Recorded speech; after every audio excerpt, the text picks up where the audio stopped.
Hi. What? Are you serious? They stay adding features. Hey, it's been a minute, but I'm back. I'm back in the States. This is wild. I don't know why I would do this, but if I were using this as some educational platform, then maybe it would make sense if this were Khan Academy, why I might need to share my screen. But apparently, you can share your screen when you go live on YouTube now. So that's cool. All right. Like I said, I've been going for a hot minute. I don't know what's happening collectively, energy wise, at the very least. I am aware of some things that are happening. Sorry. I'm just going to see if I got audio because I ain't used this setup in a minute. And I just want to check and make sure that the sound is working. That the sound is working, working, working. Sound is working. Yeah, it is. Cool. So, what am I going to do? Obviously, I'm going to read some cards, but I don't know which cards.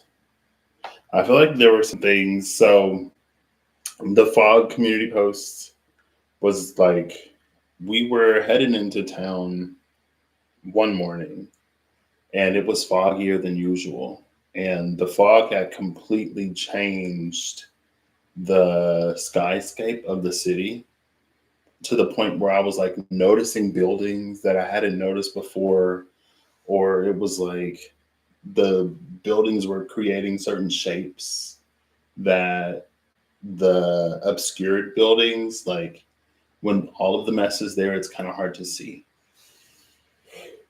Um, and I made the post about the two full moons of the two Leo full moons and the Rabbit New Year, and how um, I was with my friend both times, and how interesting that was. And while I was making that post, there were certain, because I'm still a human, duh.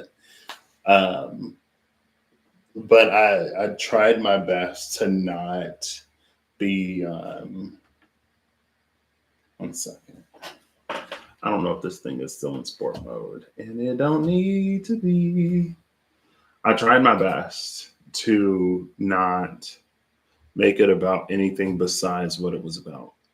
Um, Meaning, or that is to say, that it wasn't like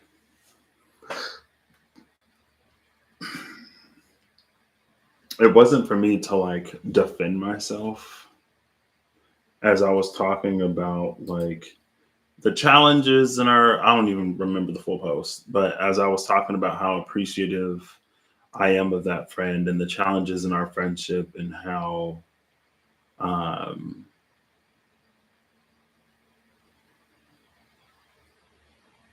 and the difficulties of it. And I know there's been a few times, especially, since I talk about so much, there's been a few times where like I visited him and then I'd go live and I'd be like, oh, my friend did.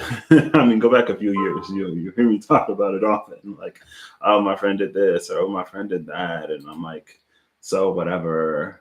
Um, but again, this is really like, my fan is going. And I don't know why. And I don't know why. And I don't know why. Maybe it's because I just booted up my laptop for the first time in a while. Here we go. I'm just trying to make sure that my laptop isn't in like sport mode because it doesn't need to be. Um, but yeah, I tried to. Okay, it's not cool. Love it. Let's actually kick this down into green. High performance. Oh, green mode. I don't know why the fans are like going, but that's fine. Um, so yeah, I tried my best to not be like to not detract from the point that I was trying to make. Um, to just be like open and honest and not be like try to give my side of things and just state it as it is. And as I was typing it, there were moments when I was almost like, but blah blah blah, but blah blah blah, but I was like, you know what? It's not about that. And then the next day, I mean, honestly, lately I've been feeling, especially this past year to 2 years, this past year. Um, so yeah, it would have been after the full moon, that first full moon, Leo in the rabbit year, that we had an argument, and then he threw my words back at me. He was like, why don't we like talk through this and work it out? I was like, I have trained you too well in the ways of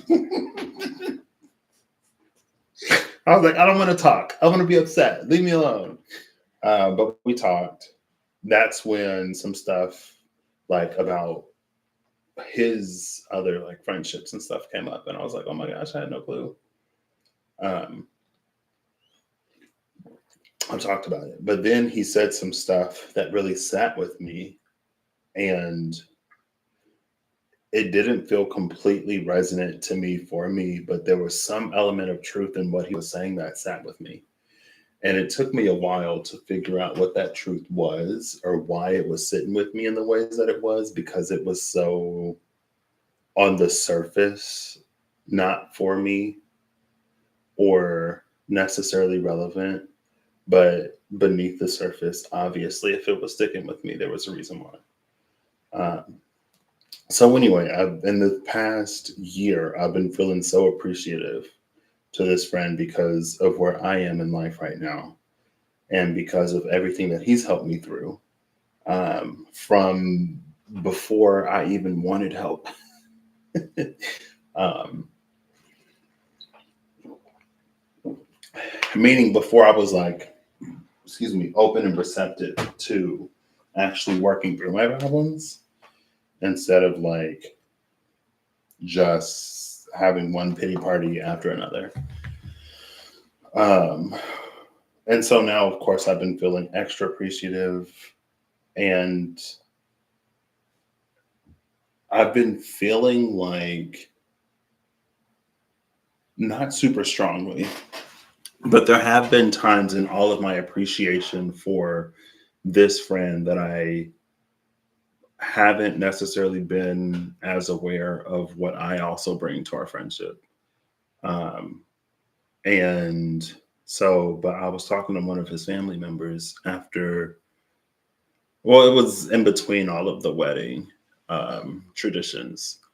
And she had pulled me aside, and it's like, I feel like I feel like I'm known on the groom side and the bride side for completely different things. On the bride side, I'm known for like singing like a Lamborghini. The bride, because I like music and I like to sing. And this is the friend and his wife that I like road trip with, I guess. We go on trips every now and then. Meaning like I get to see him at least once a year, or I've been able to see him at least once a year, which has been really nice. And every now and then, she's also been there. I think the past few times, there was one time that she wasn't there, but like last time, we were able to spend some time with her for a little bit. But anyway, like whenever we're in a car or whatever, we like I sing, she sings, and he's there. Sometimes he'll join in. But one day when we were going around Michigan, she I was singing Lamborghini and she recorded me, and she's like, I'm gonna show my friends and family. So she was like, yeah, that song went like you singing that went viral in my family. And I was like, I was like, I can tell who's her relative because her relatives will come up to me and they'll be like, oh, so like, I heard that you sing. And I'm like, I don't know where you heard that from. And then on his side of the family, on the groom side, like, um, because so this friend, and like also another thing I wanted to put in that community post is like, take it as it resonates. Um, that's one friendship that I've had over the years that has been full of challenge and difficulty, but that has remained rewarding, not only rewarding, but like it's remained like a true friendship, even in its difficulty. Like in that particular friendship, it never felt like it was for me to walk away or that it was a friendship that I had outgrown or that it was anything else. Like, had there been times when I was frustrated? Yeah. Had there been times when I was like, you know what? I don't want to deal with this? Of course. But it never felt like the relationship had run its course. And I've had friendships that have felt like that. I've had friendships with people who, again, it's like that's just not the case with. And so it wasn't, I don't know, it's like it wasn't to be read in a way by someone who's like, well, I was in this karmic, toxic, not great, non reciprocal relationship, friendship. Maybe I should have. Like, no, because that's not what this is. I've had those. This is different. And I've known it's different. So, circling back to the earlier point, um, there have been times when I've talked about being frustrated or irritated with a friend because sometimes he's the type of person, he used to be a lot more so, the type of person that, like, once he sets his mind to something, his focus kind of narrows on it. And he wasn't as like attentive or aware of the other people in his life that like who those choices and decisions might impact. Um, Meaning, like, let's say that we made plans to go and do something, right? And so I travel to him. And then while I'm there, it's like he wants to do something else. And so the whole plan changes. And to me, it's like, well, if you would have told, like, we expressly agreed to this, if you would have told me that it was different, the whole thing would have been different. And then he'd be like, he would, in his mind, he would think like, oh, we decided to do something else. And then I was like, we didn't decide to do something else. You decided to do something else. And I didn't have a choice. And his wife was actually there. Hey, Perry, how you doing? His wife was actually there one time when that happened. And she was like, he's like this with everybody. And I was like, oh my gosh, thank you. Because this man would have made me think I was crazy.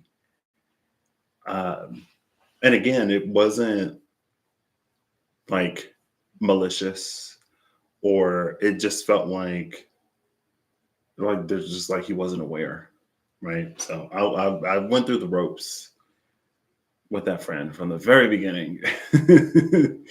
But also from the very beginning, I could tell that there was something in him that cared.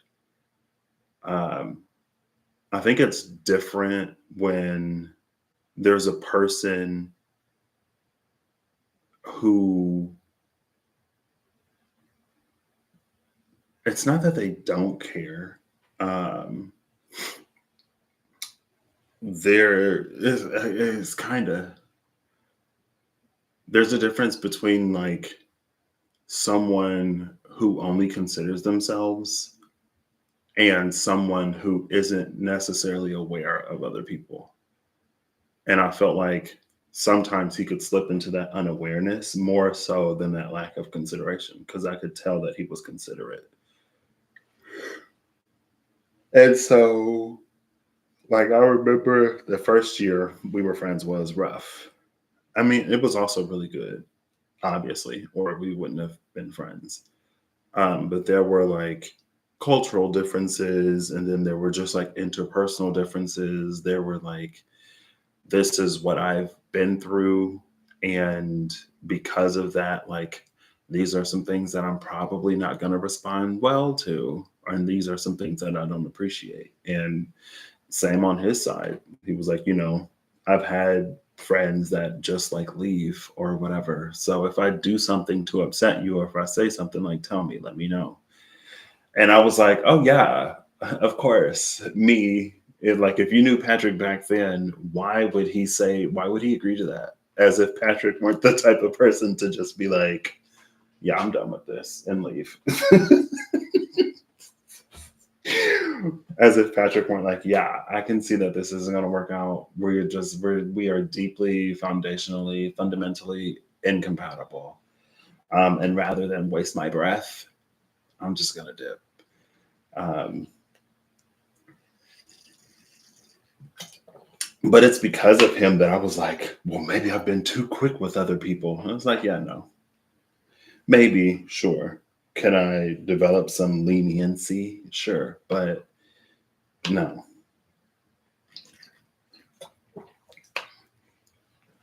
But anyway, like, I could tell that he had a heart.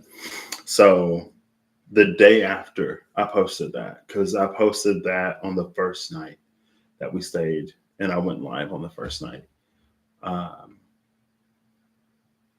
the next day, I was talking with one of his family members. Well, she came up and she talked to me. And she was like, because they're so close, his family is so close, but they're all, or a lot of them are in like India. And there's a few, like, there are clusters in different parts of the world, but where he went to school, he was by himself. And one of the family members was like, we kind of worried about him a little bit, because going from a dynamic where you're surrounded by people to like being off on your own is whatever. Basically, she validated, not validated, she reminded me of the work that we've done. I remember after the first year, I knew him. Someone was like, how are you so like empathetic? I was like, what? Who is asking you this? How are you fooling these people?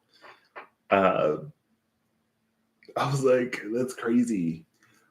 But over time, and like, there was this kind of running joke where I was like, tell your family and your girlfriend at the time, they're welcome.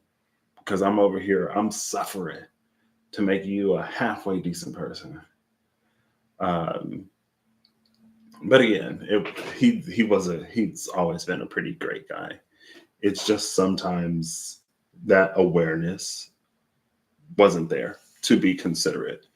Um, or it was like a certain perception of events, and it's like I said, I was like, that's you deciding is different than us deciding. One moment, please.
All right, I'm back.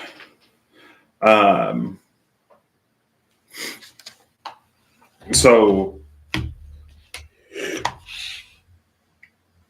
at the beginning, I was like, when he was like, he was like, somebody asked me how I was, when he said that, I was like taken aback, first of all. I was like, they're welcome. You're welcome. For everyone who knows this man, you're welcome. I put in the blood, sweat, and tears behind the scenes.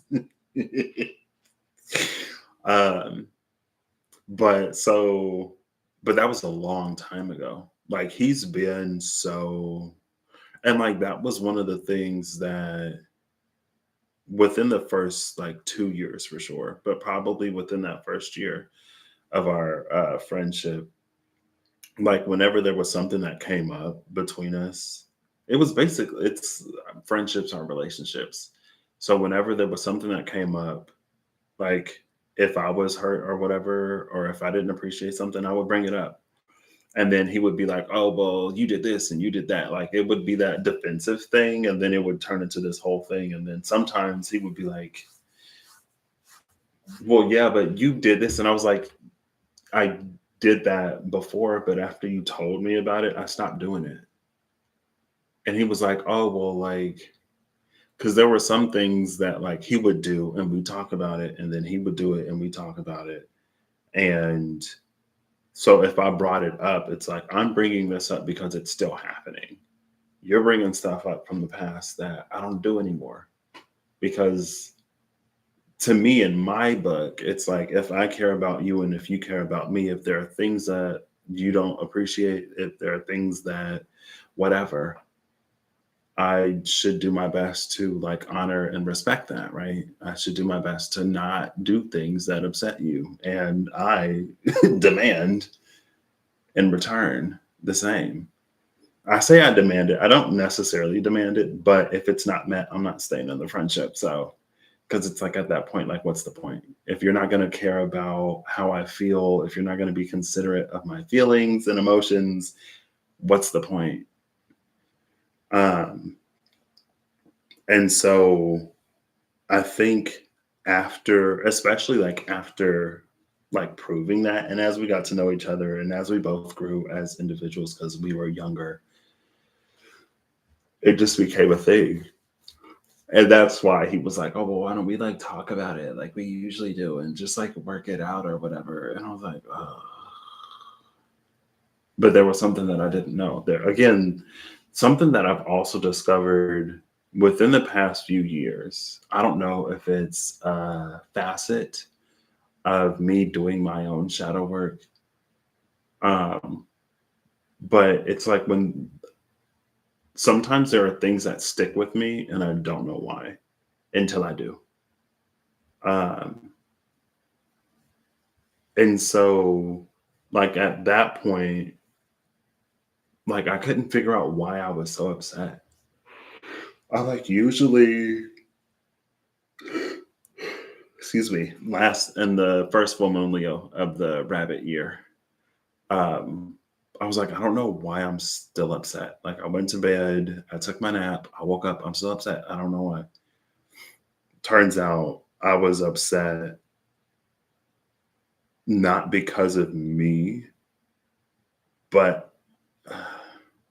it's weird. I don't claim to be an empath.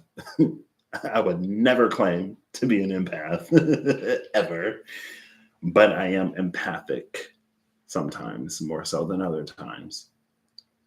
And it's like the upsetness that stuck with me wasn't necessarily mine, but it wasn't until we like really talked about it that he told me how I had like upset him or triggered him. And again, it's something that had never come up. And it had been like when we first became friends, he told me about some stuff in his past. And I was like, okay. And then like literally years later, something else came up. And I'm like, because with this friend, it doesn't necessarily happen often. He's not necessarily the type of person to be like, hey, like I'm upset. You know, he there are ways that he communicates it.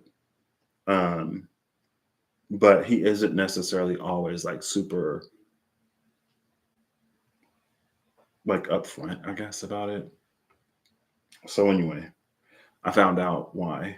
And I was like, oh, I had no clue that upsetness was. And then even like I remember there was another time at work where there was a misunderstanding and I was super upset and I was mad. I was low key kind of furious, but something in me, like, it didn't sit right to be upset. And so the next day, I talked to somebody else. I get some clarification. Turns out it was a huge misunderstanding.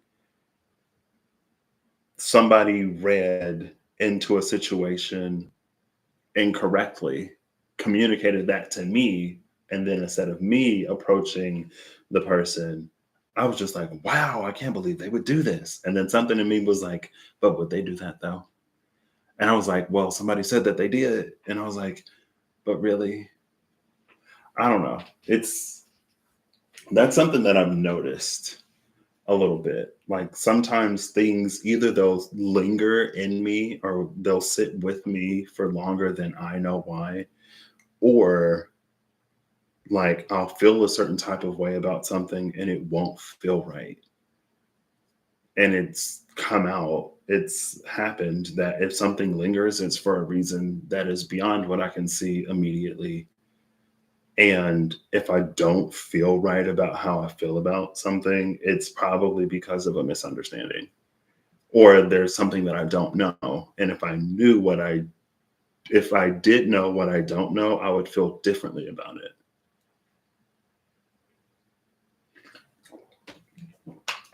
Anyway, there's no point to this. I'm just talking. Um, yeah, absolutely. Um, and so, yeah, his family member was just like, they were just like, this, like, we've always known that that person has like a heart and that they're caring and they're compassionate, but for some reason it doesn't like communicate. So she was um, like, so she was like, so now that like she was like, we can see through him being friends with you, like there are these things that like he'll express now, or these like, what we knew was inside of him, we now see. And um she told me about like some other stuff. Um and I was like, thank you for telling me because I've been feeling so grateful to. I'm not gonna cry. I didn't break during. I almost cried a few times, and I don't mind crying, but I didn't want to. I almost cried a few times at the wedding during multiple, because it was like a mini evented thing. I almost cried multiple times at the first one, not so much on the second one, and then more times on the third one. Um, but I was like, thank you for sharing this with me because I've been feeling so grateful and so appreciative to this friend for where I am in my life now to be able to appreciate how he's been there for me. And I've been feeling like I haven't reciprocated because I'm so grateful. And she was like, oh, like, she was like, he is who he is, but that's why we're here. She was like, we're here to tell you thank you because he's not going to say it. And I was like, okay, yeah. But again, he's just like, he's as like compassionate. His compassion is one of action. And my compassion is one of sort of presence. And the pro of action is solution.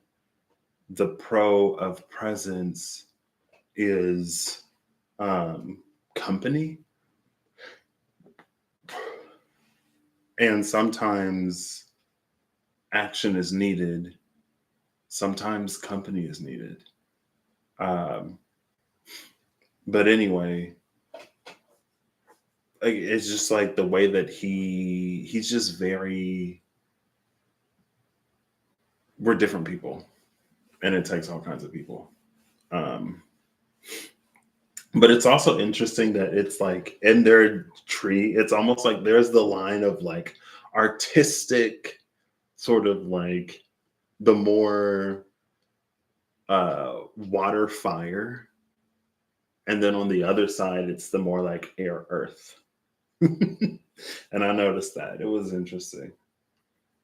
um and it's like the split is almost so clean, and of course there's like bleed through and no one is completely whatever, but as far as like life paths go, or as far as like what they're doing, there's like this side that's more like fire air, and then this side, or fire water, and then there's this side that's more like air earth. Like there's the more engineering, entrepreneurial, financial, business like over here, and then it's the more like artistic and spiritual and on the other side. Anyway, yeah. I was like, thank you. She was like, of course, like someone's got to tell you, and it's not going to be him. Um, I don't know. And then, of course, there were other things that happened. Um, but I feel like, I don't know, I feel like I've been out of the loop, um, as far as like what's going on collectively. I'll pull some cards. We'll see what comes out, if anything. But also, like I said, with that post, and just in general, I'm kind of beyond, I'm kind of over, it's like, it's an assumption. If you're here, that you're gonna take it as it resonates. And if you don't take it as it resonates, me saying take it as it resonates probably isn't going to like you, a general you. Someone, if someone were to come here who would take a message that's not for them in whatever way, for whatever reason, it's like me saying take it as it resonates probably wouldn't, whatever. And I just feel like, I don't know. Um, I've already like talked about it or been through it. Um, but it's just like I said, when I made that post about this particular friend for me, and there I did put in parentheses somewhere, like there are some people who are self-absorbed, who honestly genuinely don't care, and who probably are just trying to use you for as for as long as they can. They're trying to squeeze as much out of you as they can get for free. And then when the squeezins run dry, they leave. Um, he wasn't that kind of friend. He's not that kind of person. And so, but I feel like it would have been a whole thing. It just like would have detracted if I was like, if you are in a friendship or whatever, like, are in a relationship with someone who was like that, then obviously, like, for you, it'd be different. Um, but overall, this trip, I think, was very subtle in some of the things that came up. I absolutely adore his family. I feel like I got new family members, and I kind of, I guess, I'm not shocked by that. I love the people around him. I've told him before, I was like, why do I like the people around you more than I like you sometimes? But now, like, he's one of my best friends. So, and now I can appreciate him in ways that I couldn't appreciate him when I wasn't seeking solution. Because, like I said, his compassion is one of action. His compassion is one of like, okay, well, what can we do to take care of the situation? What can we do to move this forward? Like, how can I help you not be in this situation anymore? And when we first met, I was very much so dedicated to staying in the situation that I was in. So you could see where conflict was bound to arise. Because I'd be like, can you just listen to me for a second? I'm not asking for solutions. I'm just asking for you to listen. But, because we met in that point, he did develop more of his capacity to do that, to just listen. And surprise, shocking. He's shocked and surprised me. But I guess I shouldn't be as shocked or surprised because I knew that that was within him. Um, but the things that I've heard about, like the ways that he showed up for people in his life that I've heard about, leaves me very proud and almost astonished. And I guess the more that I've gotten to experience his expanded compassion, the less surprised I am. But when I first heard about it, I was like, oh my gosh, I didn't know that he had become such a powerhouse. I was like, wow, I'm really out here doing the Lord's work. I was like, you're welcome. But anyway, and like I've gained the same.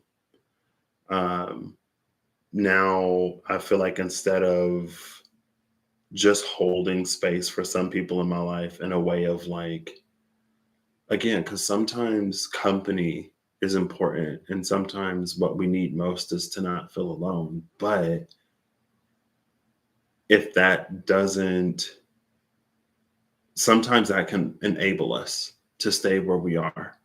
And sometimes the comfort can be so, or sometimes the company, excuse me, sometimes the company can be so comforting that we don't move beyond the unpleasantness of whatever circumstance that we're in.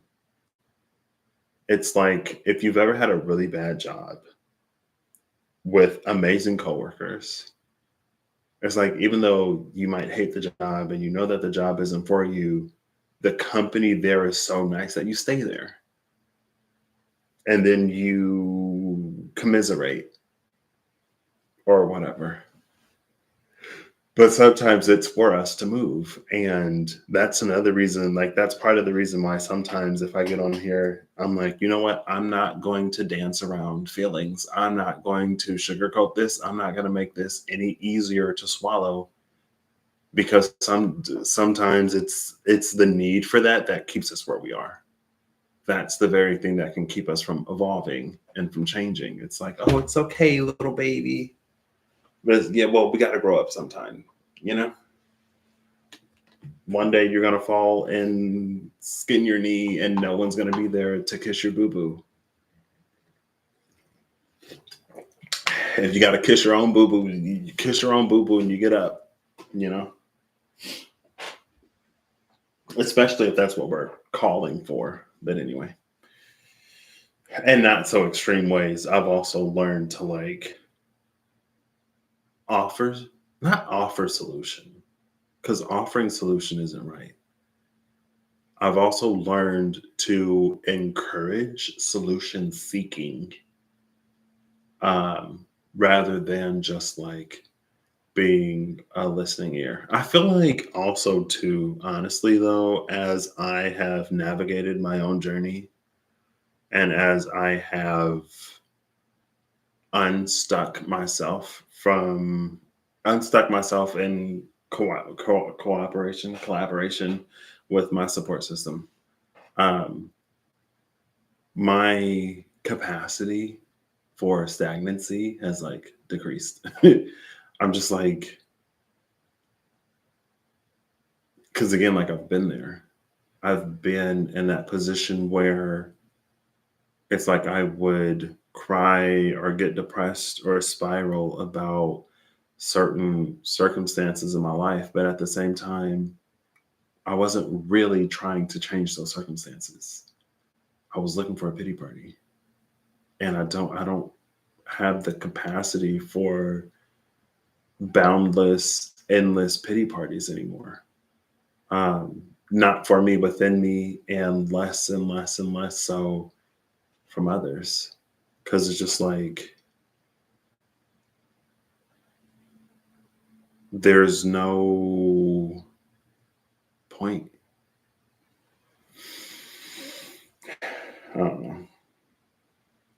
Anyway, it's been interesting. Yeah, it's healthy.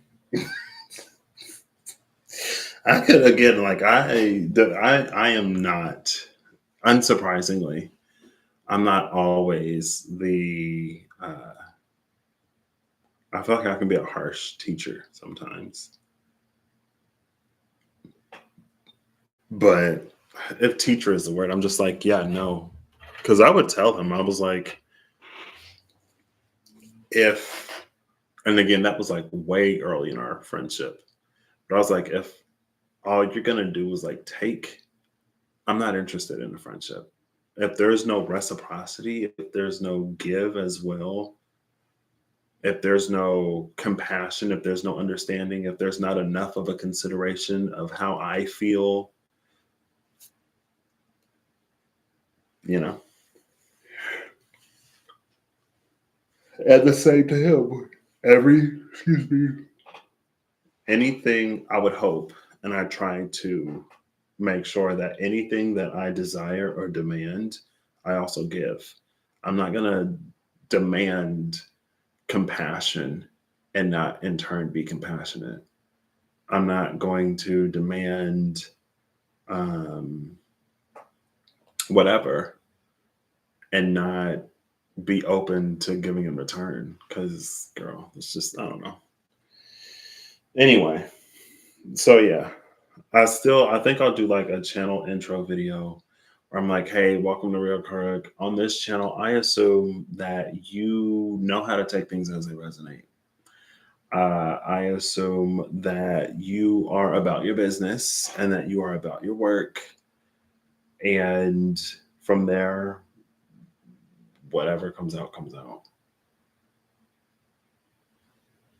You know, we're not babies. We have the capacity. It can be difficult sometimes, sure, but anyway. Let's see. I'll pull a deck from the second drawer. I'm gonna roll over here. Also, you'll see this. Eventually, this will move onto this. I got these like the night before I left, or the day before I left. So I wasn't even able to like do anything with them. I have like two of these end tables with two lamps and another table. They're kind of low, but you know, I love that like cherry red sort of like wood, almost like mahogany, maybe. I don't know.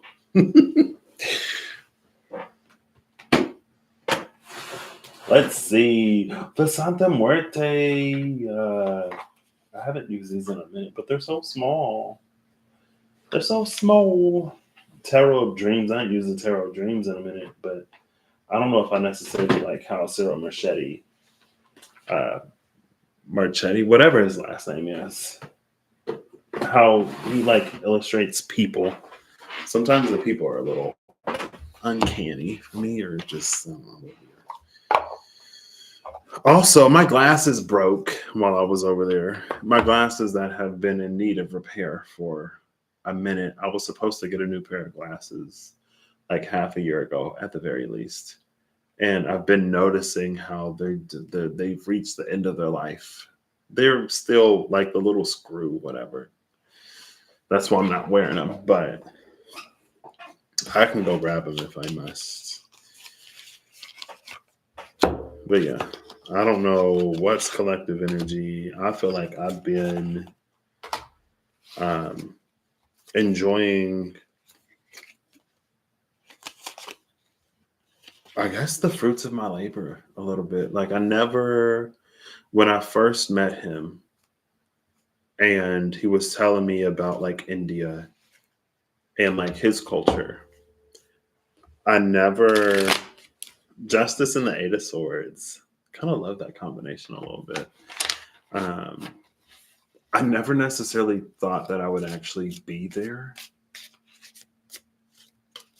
if that makes sense. But I guess I didn't think I would do a lot of stuff. I didn't honestly necessarily think I'd do anything. All right. But yeah, it was subtle, it was personal, it was deep, it was fulfilling, it was a culmination, it was a celebration of our friendship. And um again, like, I love his family. They're so amazing. Like the conversation that I had with his relative, just like, I was like, oh my gosh. I was like, and then I found out what she does, and I'm like, I'm not surprised. I was like, yeah, for her that makes sense. Also, this other thing makes sense. Everything makes so much sense now. Um, and she was telling me about, like, I got to hear about him as a kid and how much of a menace he was. And I'm like, yeah. Of course, I wasn't like, I used to be a little menace too, but now I get it. Also, for someone of his, like, to me, for someone of his, like, size and stature, he's, like, surprisingly scrappy. Like, he is very much so stronger than I would necessarily perceive him to be. Not that he necessarily looks weak. Oh, snap. So is this collective energy? I mean, I haven't even really been watching videos as much as I've been gone. The Two of Cups and the King of Cups just came out. So I'm like, is this the collective? Is this what the collective has been in? With the Queen of Cups at the bottom of the deck and the Four of Wands behind that, with the Hierophant and Justice, Page of Pentacles, Four of Swords, Knight of Swords, Page of Cups, Six of Wands, Seven of Cups, the Hermit. What? So Two of Cups and the King of Cups came out. Bottom of the deck, Queen of Cups, Four of Wands, the Hierophant, Justice. Excuse me? I guess Valentine's Day is coming up. I think I saw on the thumbnail something about Venus trine Uranus. Uranus is in Taurus. Venus is, I don't know where Venus is. Capricorn, if they're trining.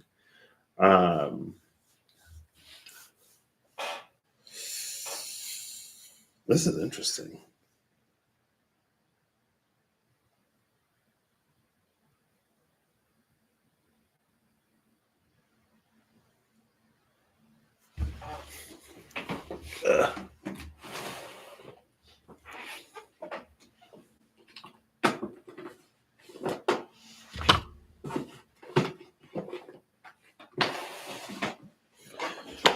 These clamshells. Oh, haha, that's funny.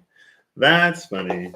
See, I'm like, I wasn't necessarily gone, but you said it, I claim it. I was like, And then the gazelle is looking at me at the top of the deck. I'm gonna look before and after the oyster, because they both have these oyster shells.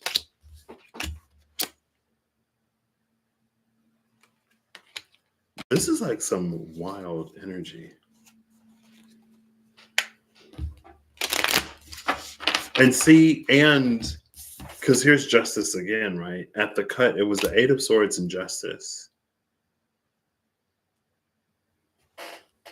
which could be very, like, things working out in a way that we don't see. Things working out in a way that we wouldn't see, because our perception is limited.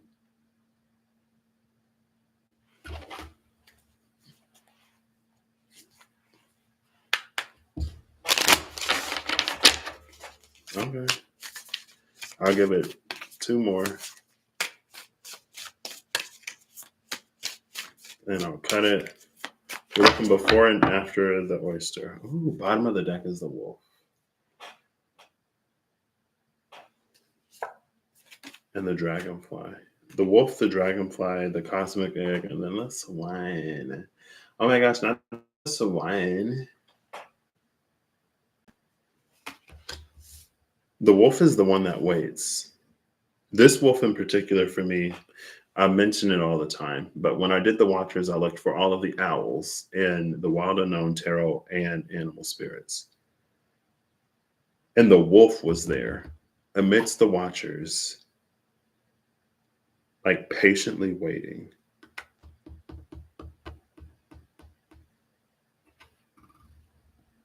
Interesting. Okay.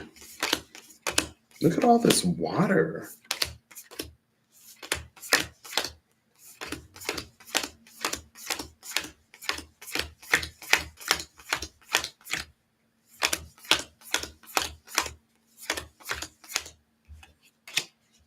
Interesting. This could be a little Pisces because the moon, Pisces, Scorpio, Scorpion. The bat and the scorpion are before and after. And then there's the peacock. The peacock and the cheetah are here. The nightingale and the black egg after the peacock.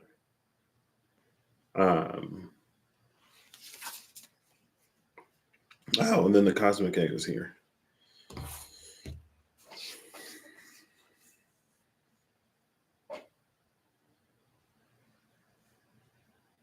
Because of the bat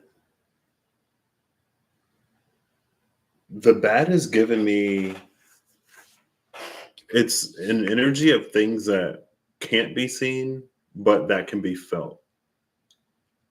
Things that are seen through senses other than sight. The bats basically see so well because of their hearing and their ability to discern subtlety.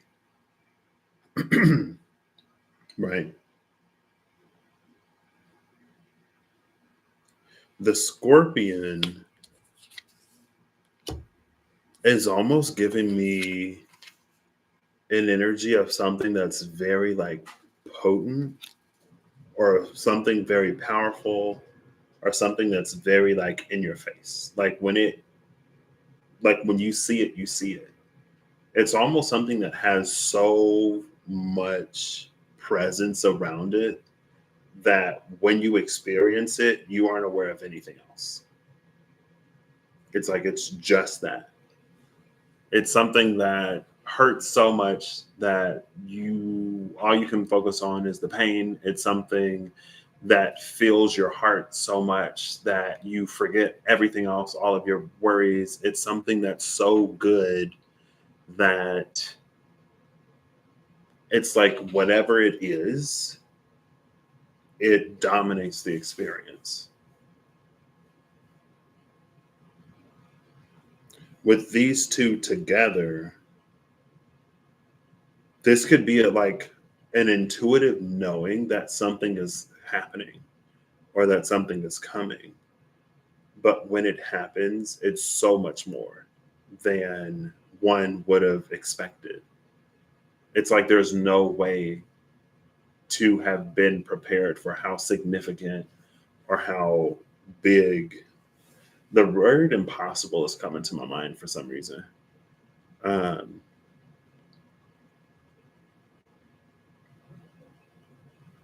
it's like nothing, even if you know about it, nothing can prepare you for the truth of it.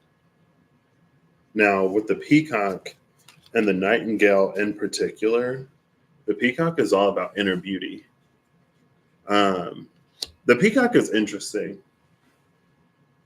because it can be one of those energies that is so like lavish.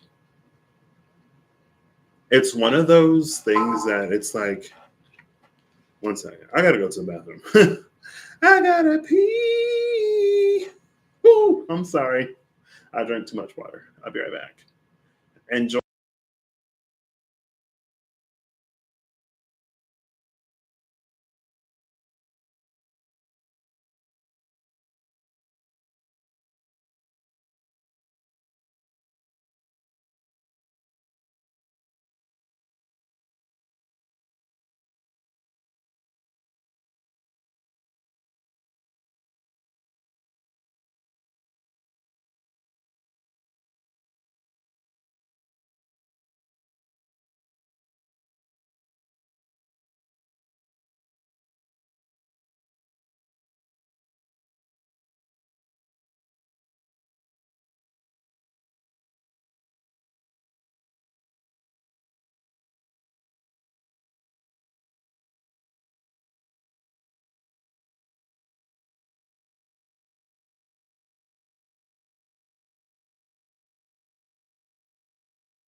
All right, I was gonna come back, but I'm gonna go find my glasses.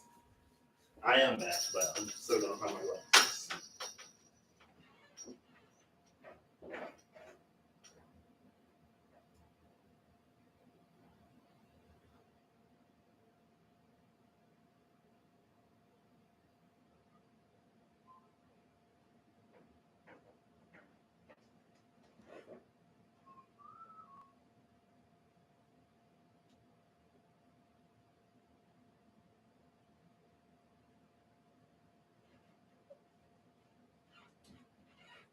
Oh my gosh.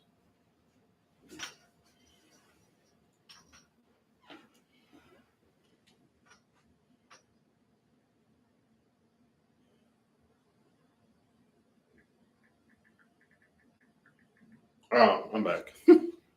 I've got my glasses. There's another deck on here that I haven't used. But yeah, this is interesting. I accidentally muted it instead of doing that. We're back. So yeah, it's the energy of something that, like, when it happens, it really happens. It's like huge. The peacock energy is interesting because it feels like the peacock is almost a mirror, but the peacock is a mirror in a not necessarily one-to-one way. I feel like there are mirrors that show us where we are and who we are, and then there are mirrors that show us like where we're not or who we aren't. Like, the peacock to me can be one of those energies. Like, I had this friend growing up who some people didn't like. I've had multiple friends. I've had the type of friend who is so just like naturally good at a lot of stuff that people didn't like her because, like, she was too perfect.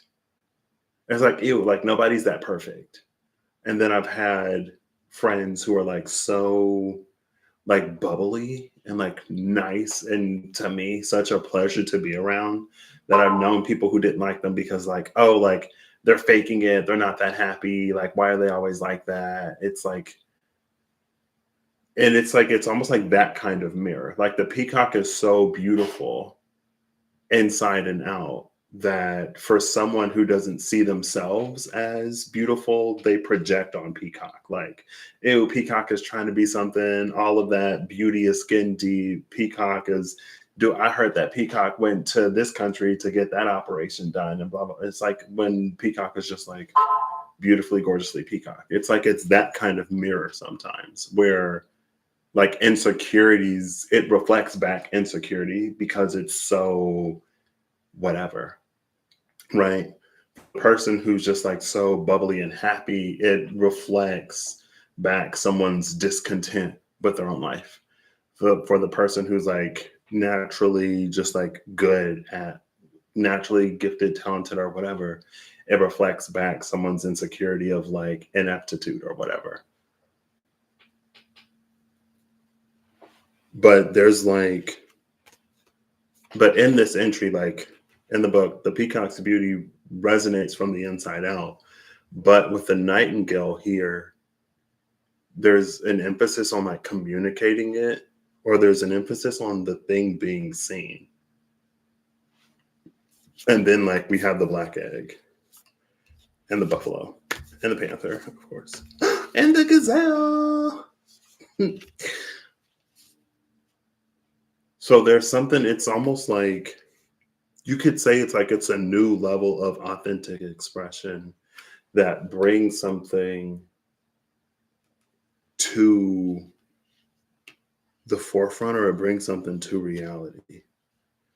Like, this would be the person, this could be the type of person who like um who would like downplay a lot, right?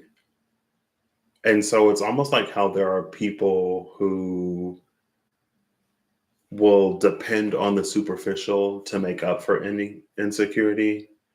There are also those who would depend on the superficiality of others to make themselves less than or to not be seen as a threat or whatever, right?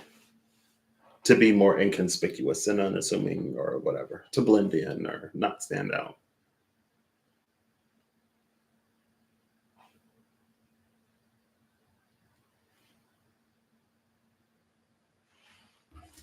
This is interesting because these two partnered together. On this side, it's the wolf that waits. And then there's this with the dragonfly and the cosmic egg, there's this energy of like something that's waiting, almost like waiting for a signal. Because the wolf that waits operates on recognition. When the wolf recognizes whoever as whatever, then it will proceed to blah, blah, blah. And it's almost like if this peacock were like hiding something, that now with the nightingale, because it is that kind of warped mirror, because it's not necessarily the one for one, like you are kind and generous and compassionate, and you meet someone else who mirrors that kindness, generous, and compassion back to you. Again, since it's one of those mirrors of like disparity, if that's the word I want to use, something that is there's something that the peacock actually hides. But when it's communicated with this cosmic, when it's communicated with the nightingale, it's like that's the signal that the wolf is waiting for.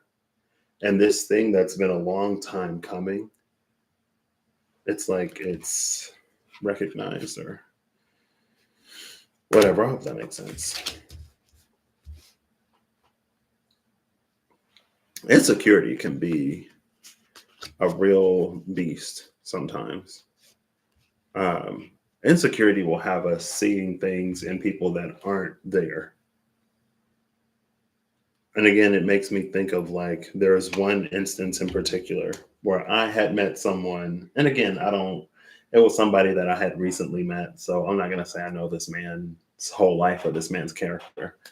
But there was one person that I met, and I was like, oh, he seems like so nice and genuine, and like he's down to earth, but also like super interesting. Like he's cool. He's a cool guy. And then there's this other person I know, and they had an interaction, and it like so many of that person's insecurities like were projected onto this other person because it's like if the other person was like confident in who they are and they were doing whatever. See you, Perry. Have a gorgeous rest of your day. Um, it was like if they're confident in who they are and sure of themselves and like clear in their communication or whatever, it was perceived as like, oh, like this person thinks that they're better than me and this and that. And I was like, where? Like that's not who this person is. Again, I don't know him. It could have been.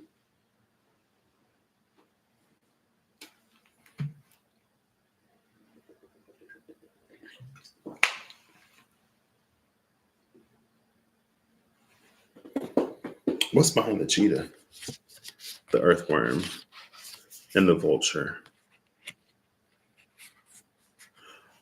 And I accidentally picked up the spider too. The earthworm, the vulture, and the spider are all giving me, oh, maybe the spider less so. The spider less so, but the earthworm and the vulture especially are giving me composting energy.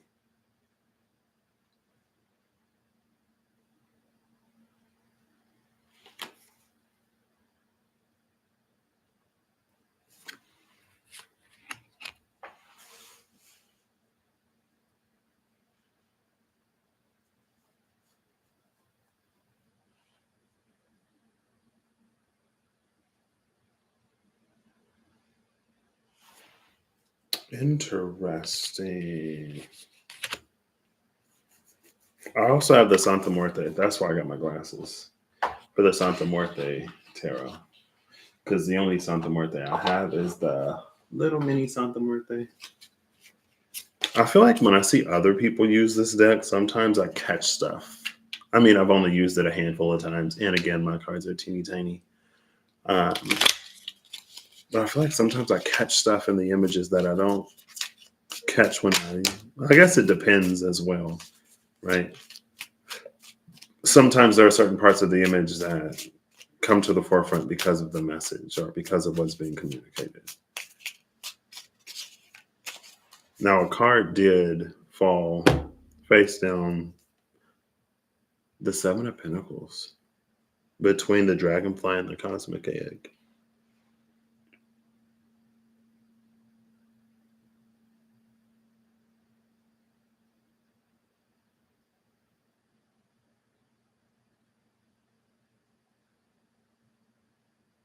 This is interesting.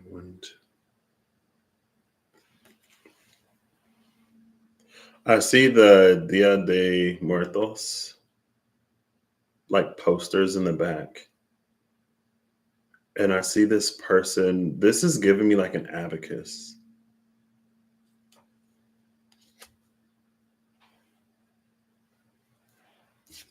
There's a reason why this fell on the dragonfly. There's something almost ancestral. It could be ancestral. It could just be something of like a long time coming. And honestly, that's what like the vulture, especially the vulture, but also earthworm with that composting energy. It's like something that didn't work out or something that died is getting new life. And like this could easily be like a connection that quickly ended, that was like unresolved or whatever.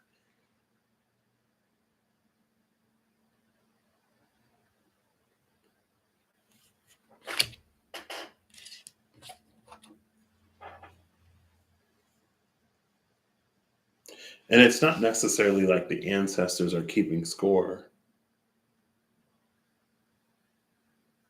but it could be because of the wolf that watches and because of the wolf that waits.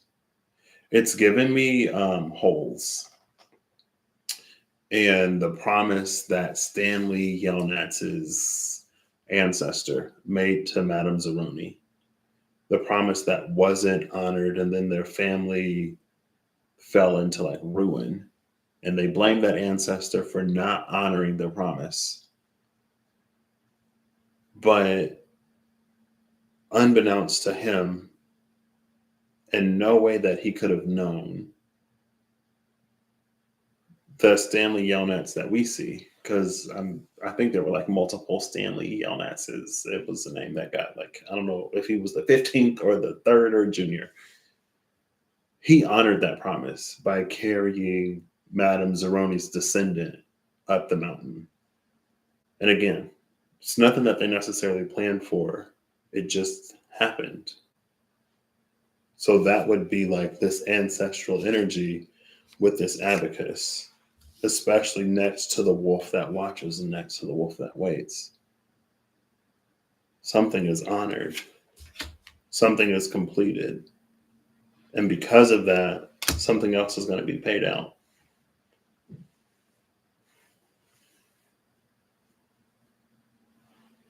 So maybe it's almost like a watch how quickly fortune can turn type of energy.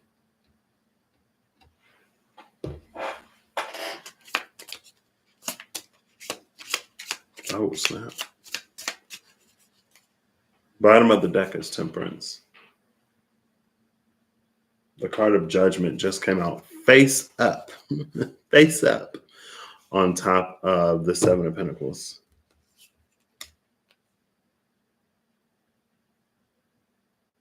And again, it's like you see all of these well-dressed skeletons And then it's like there's this newly emerging from the coffin naked skeleton.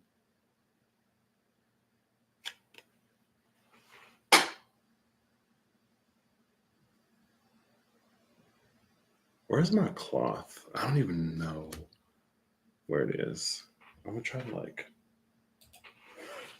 this probably isn't gonna be super effective. I don't know if this is like a little smudgy or blurry or what. Did that help? I don't know if that helped or not. I don't know.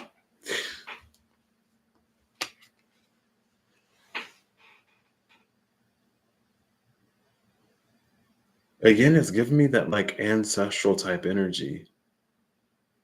But it's almost like there are those who get it and then there are those who don't get it. Or there are those who got it and then there have been those who haven't gotten it.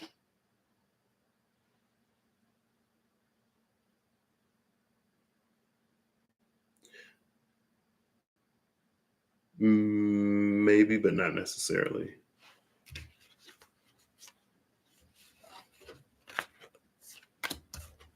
Interesting.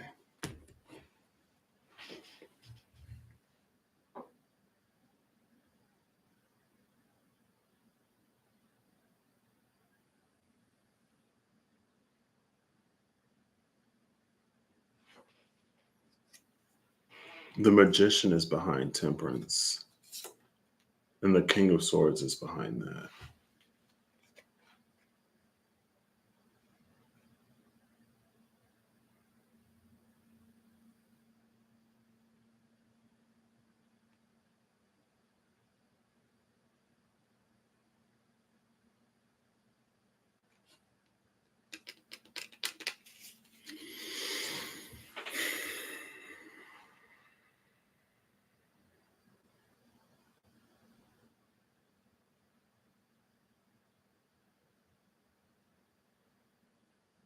Interesting.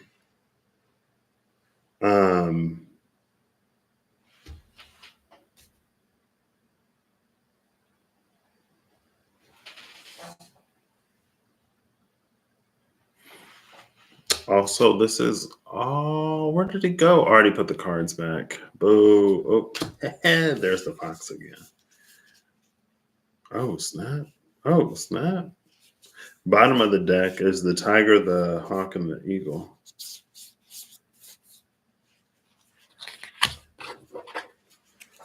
It's almost giving me this vulture energy, but it's like a dead vulture. Oh my gosh, it's focusing. That's the death card in the Wild Unknown Tarot. We're going to open it up. It's already on the table. We're going to open up the Wild Unknown Tarot. Open up the Wild Unknown Tarot. We're going to open up the Wild Unknown Tarot. We're going to open up the Wild Unknown Tarot. Yes. I need to get my desktop figured out because having the laptop, I still have more space than I had back at my parents' place, but it's like it cuts my desk space. And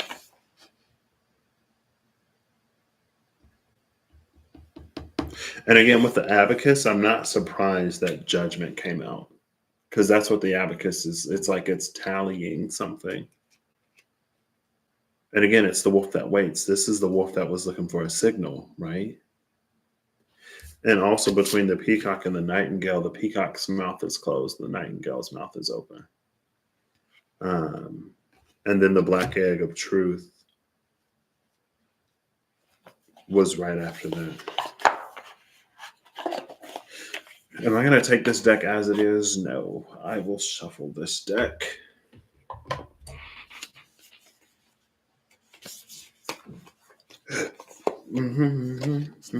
I'll go back to work tomorrow.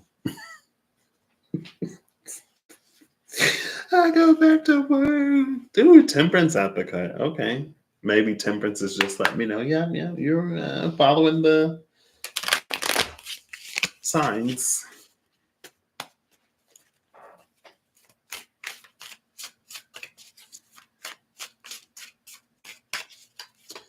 All right.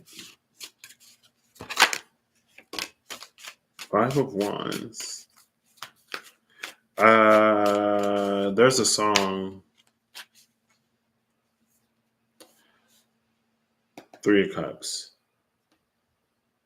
When I saw Temperance and I was like, oh, that's a sign. That line from that song, it's like you're following the signs, but you're following the wrong signs. And then the 5 of Wands is here. The 5 of Wands. So like this was the first tarot deck that I got. And the 5 of Wands in this deck, I feel like speaks more of like confusion and a lack of focus. Or maybe it's confusion that is the result of a lack of focus. Anyway.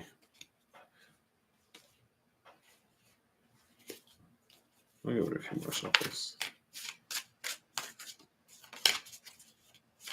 We're going to look before and after death.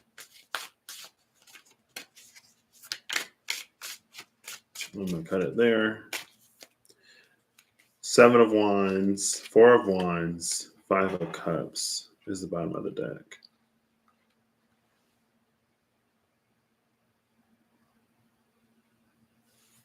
And then the World card is under that. We're looking for the death card. We're looking for the death card. Mm-hmm. Do. Interesting.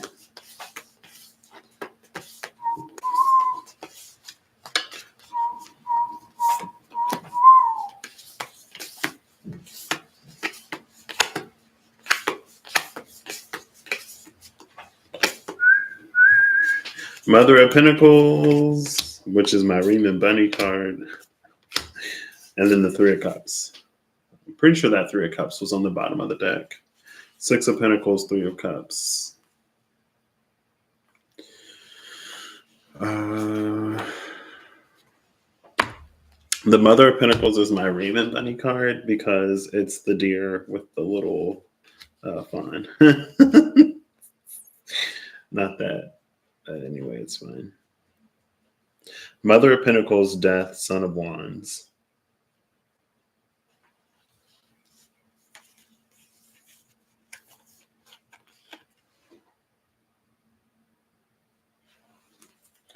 There we go. There we go. Kinda.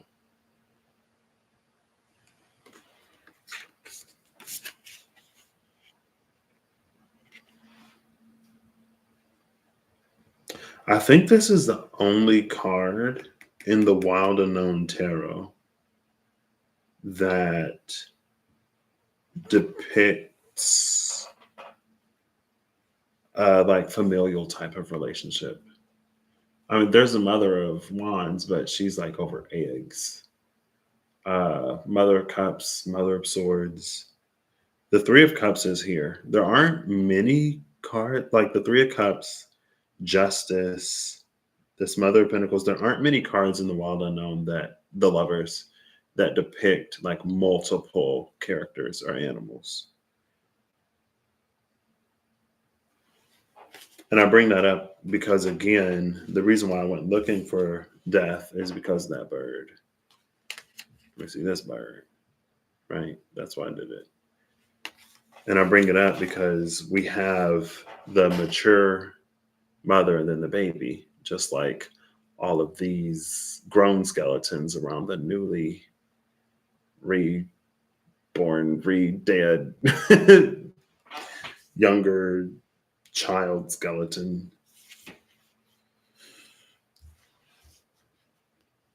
And it came out with the Son of Wands.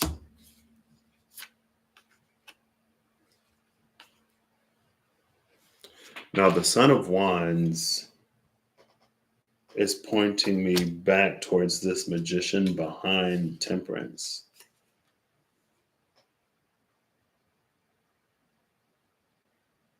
That I haven't quite figured out.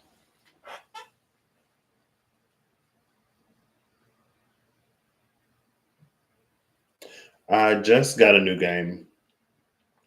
I've been like, it randomly came onto my radar and I've been waiting a while for it to come out. And it came out when I was on vacation out of the country, away from my PlayStation. And there's a magician. And she had lost her magic power for a second until she like found the staff that her mother left for her. She found out that her mother was also a mage. So she discovered after she fell in love with magic and started to learn to use it that she actually inherited a gift for magic. And her mother had left her a staff. But that got me thinking about the fairy tarot and the magician in the fairy tarot and how there's the staff, but then there's the focus, right? The staff is what accumulates forces outside of it's like the staff does the heavy lifting for you. The staff converts things from a raw primal form into something usable, and then you channel your intention into the staff, and it coalesces ether into mana that then becomes a fireball or whatever.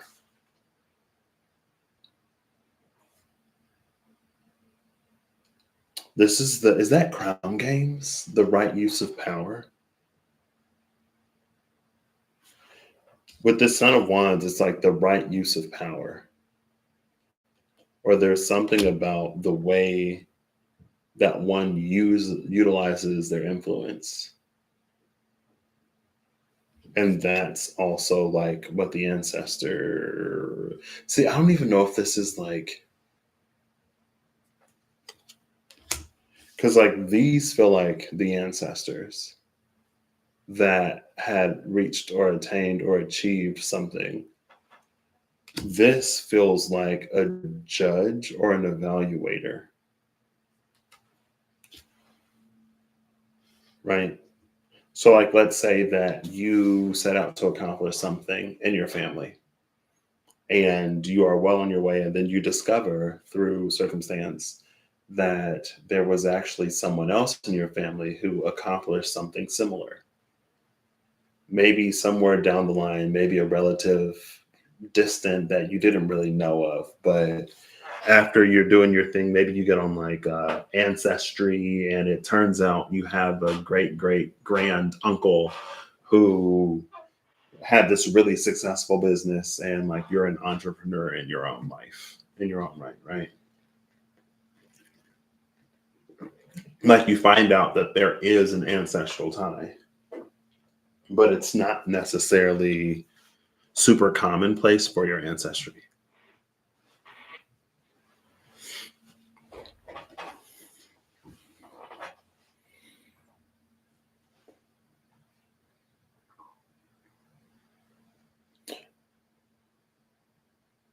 The Six of Pentacles is a card of reciprocity.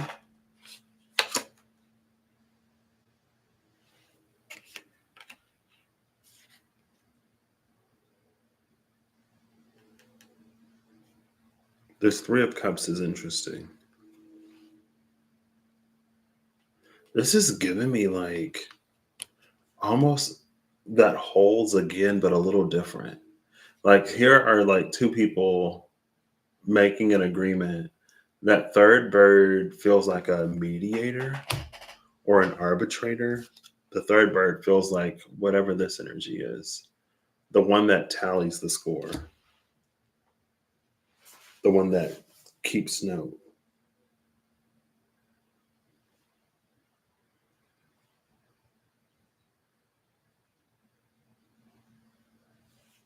Interesting. It's also interesting that this was precluded by the King of Cups, the Two of Cups, the Queen of Cups, Four of Wands, Hierophant, Justice.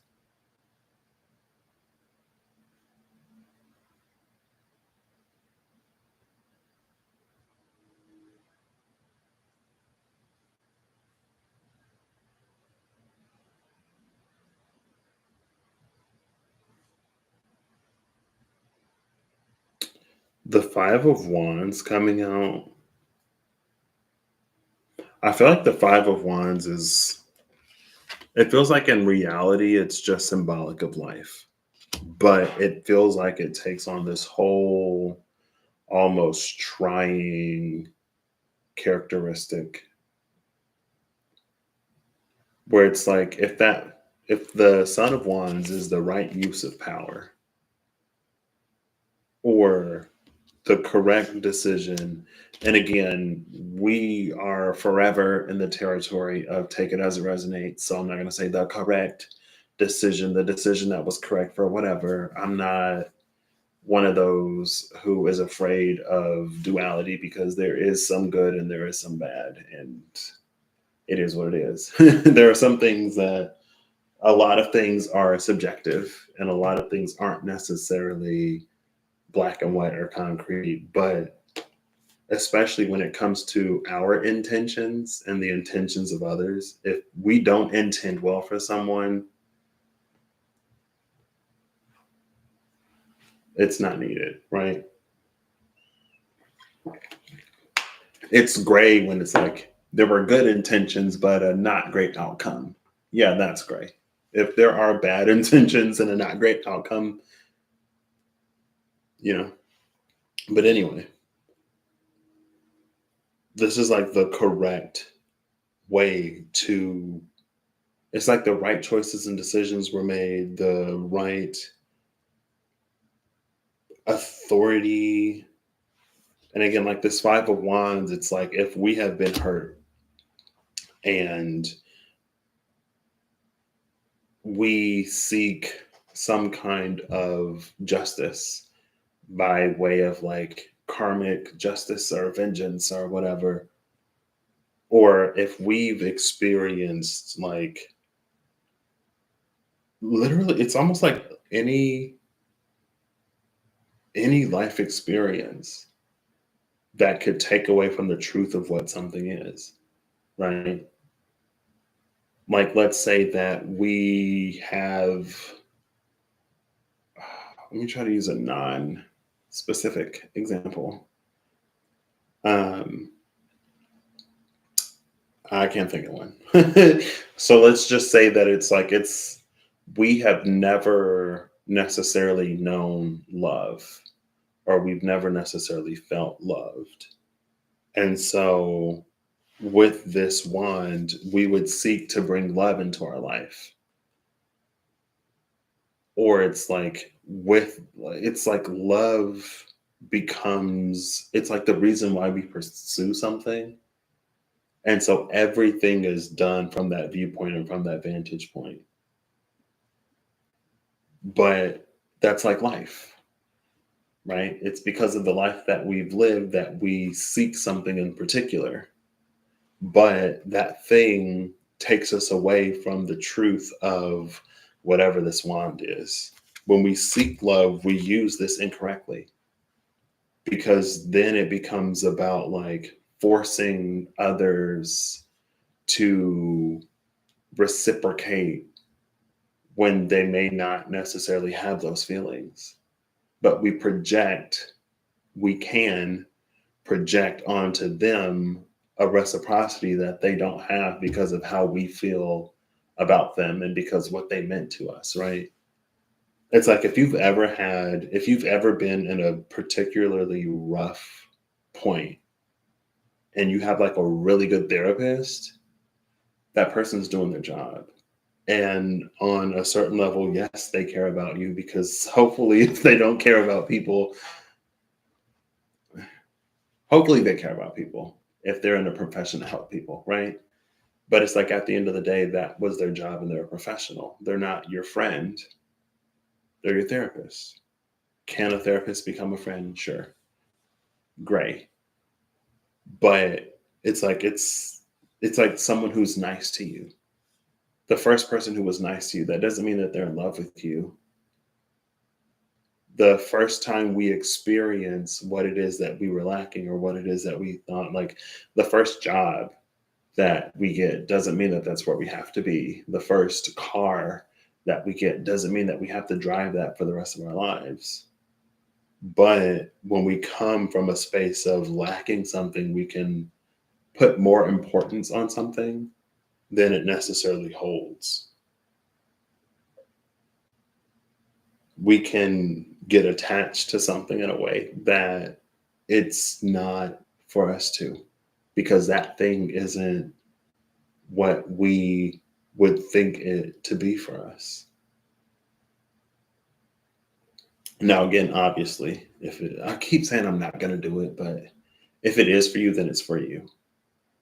But in this specific scenario, case, and situation, it's not. But it's an attachment on things because of the life, because of what we experience in life that can get us to not handle or use or perceive or look at things in the correct and proper way. And it's the incorrect way that would have detracted a lot of or most of our ancestry. And so the wolf continues to wait. And maybe that's the thing about the peacock over here with the nightingale. The peacock finds within itself that which life has seen it missing or lacking. And so, because the peacock finds it within, it can now seek outside of it what is for it to get from outside of it. It's not depending upon the external or someone or something else to make up for or to feel whatever was missing or lacking. And in that, it gets a clearer picture of something. It becomes easier to do things the correct way and the right way.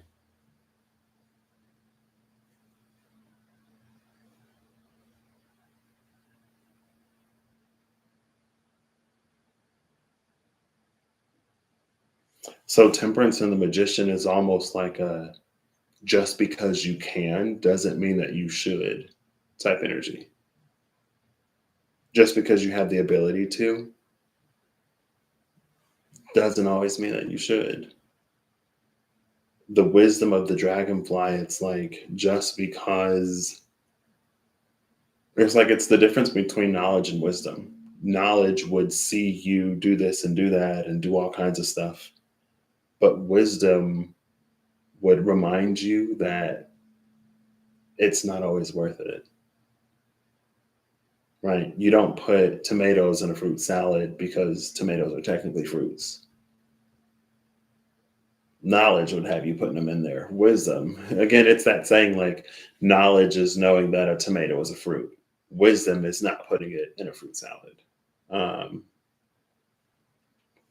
There's also something else. I was watching Fantastic Beasts on the flight. I watched like one and a half. I had enough time to watch all three, but I didn't. But it was in the second one when Dumbledore was like, "You know why I like you," and Newt was like, "You're just trying to manipulate me into doing whatever." But Dumbledore was like, you don't seek power. And if something is like right, you do it. It was that like you don't seek power. And that's this. Because for the powerless or for the one that was always put in a situation where they didn't necessarily have agency, it becomes like these are the things that we seek out of life because they're lacking or missing. But in the pursuit of that, it clouds things. Again, that's why the peacock is here, because it's found within. It's resolved within. It's healed within. and it makes no demand on anything external to it to be anything other than what it is. And when we can see something for what it is, then we can interact with it in a more authentic way, and authentic to the purpose of the thing, right? Like how the spear was used to fish and not as a weapon of war. But if someone is so either hyper vigilant or um, in like a prey mentality mindset, they would never think to use the spear for fishing. It would just be a weapon to them. And it's like, but that's not what it's for. The correct use is to fish.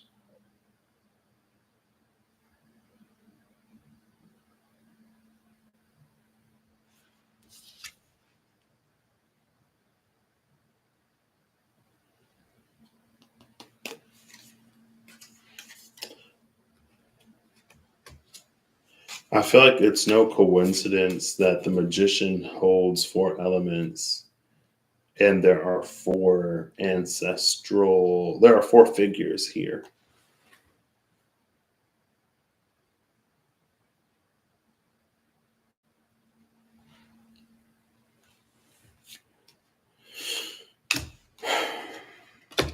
Anyway, the cheetah is also the magician in um, the What Unknown Tarot. This is the magician.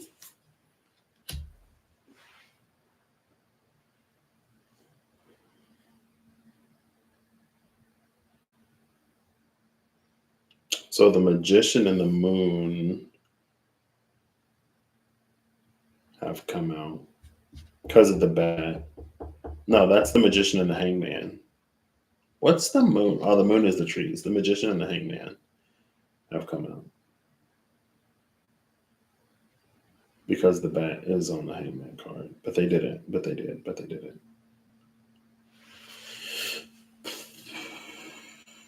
Again, like this, I feel like maybe that's why. Because like I go back to the King of Cups and the Two of Cups and the Queen of Cups and the Four of Wands and the Hierophant and Justice, and I'm like, what does that have to do with this? Um, but maybe all of this, it's building up. Like it's the one who doesn't. Again, like the Five of Wands is that peacock. The peacock is the mirror of disparity. The peacock is one of those that reflects insecurity. It's almost like, how you feel about peacock says more about how you feel about you than the peacock, because the peacock is in its own world, minding its own business, doing its own thing.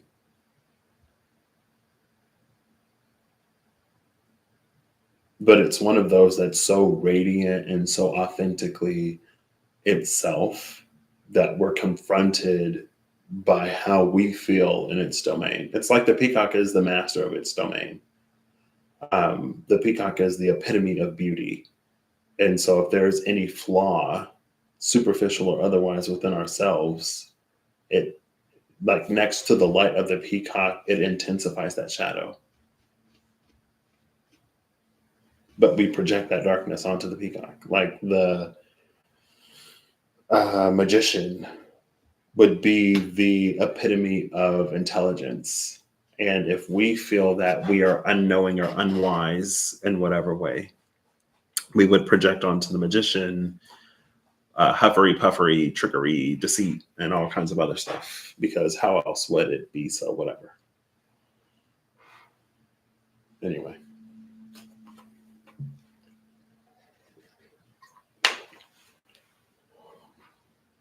Cool.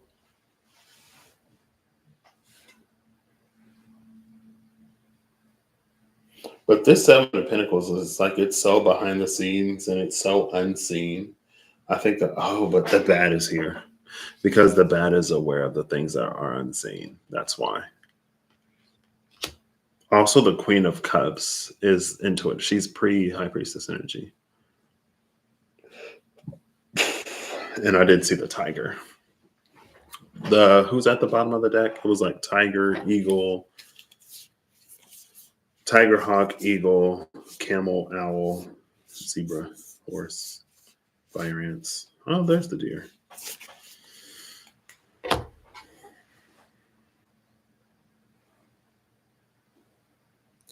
It's almost that like, and maybe that's the scorpion too. Maybe that's also a bit of Scorpio energy. It's who we are behind closed doors, who we are when we think no one else is looking or watching, or what we do when we know that we can get away with it, when we know that there won't be any negative consequence or repercussion. How emboldened we are to do things that we wouldn't dare do, say, whatever, if someone else were watching.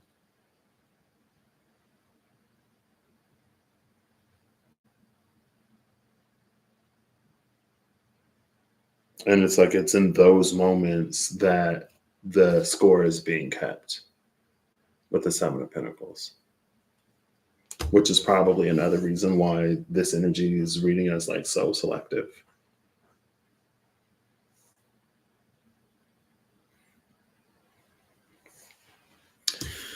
Anyway, I don't know if that necessarily answered my question.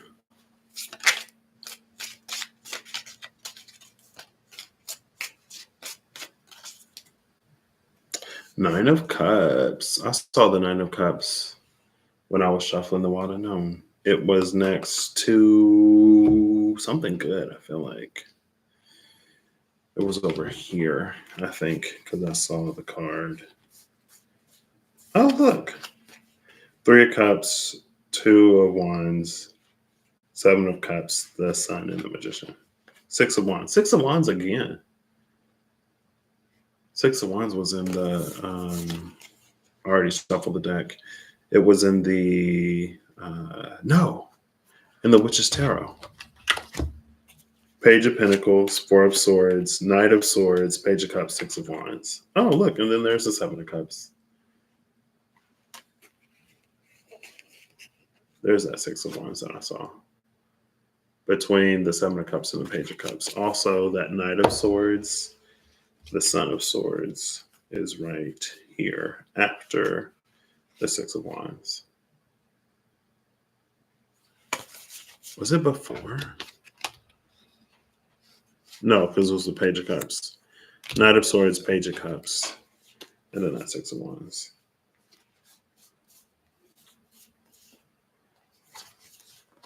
So it's on the other side. Where's that Nine of Cups? Is it on this side? Yeah, I saw these cards. I feel like it was next to something good. Oh, Hierophant, Two of Cups, Nine of Cups.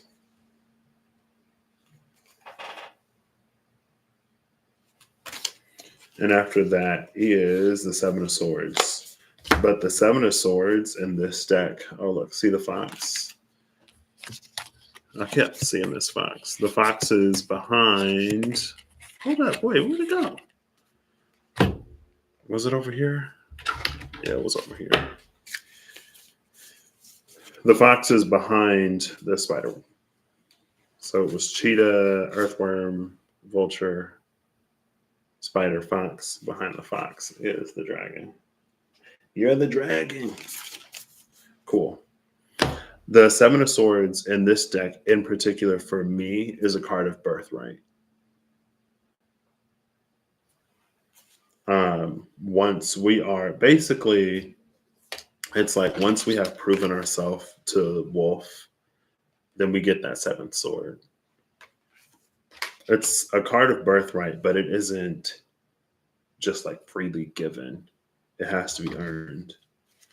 With great power comes great responsibility, but it's like, even with the Seven of Pentacles, to those who prove themselves responsible, they are bestowed with power. You don't give power and then someone proves himself to be unresponsible and then you take it back. I mean, you can. It happens. But there are certain powers, there are certain levels of influence that It's like there's just so much precaution that you can't risk, or it's not advisable to risk someone who would misuse it having it, right? If someone can't even take care of like a pet fish, why would you give them a horse or a dog, right? It's like it doesn't make sense.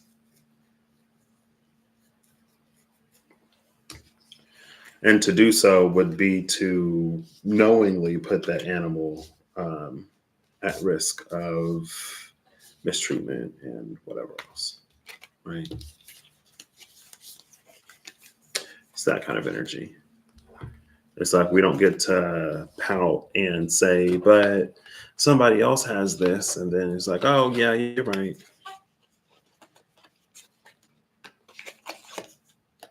Cool.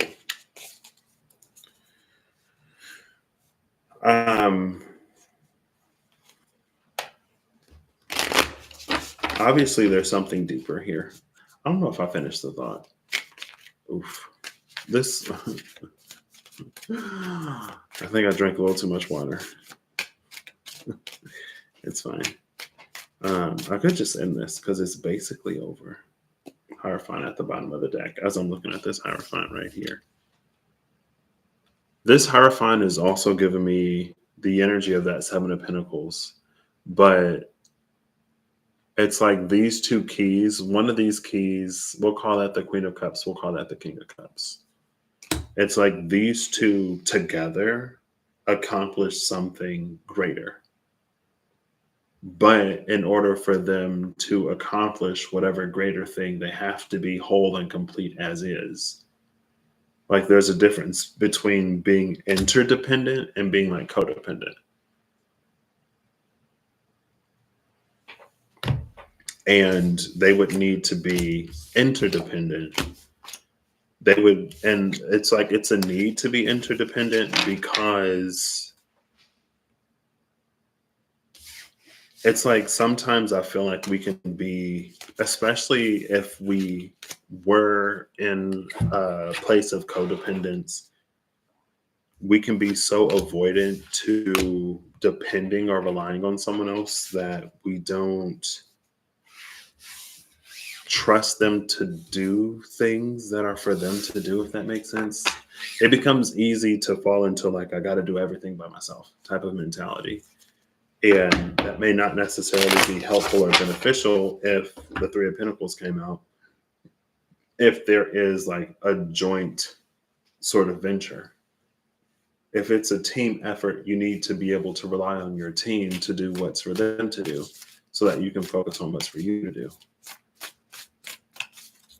And it's one of those, like, if one person were to try to do too much or if one person were to try to do everything, then it's like the whole thing would fall apart.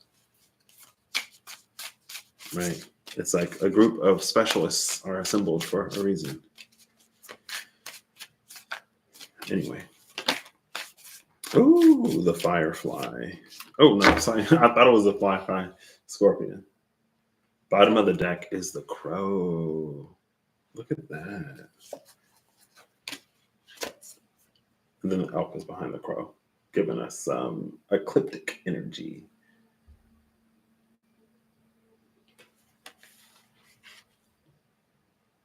This is giving me Scorpion and the Crow. It's one of those like,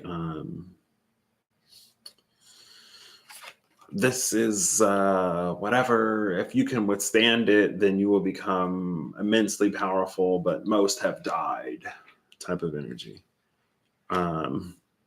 But maybe not as, where's the water? There it is. Maybe not as necessarily extreme.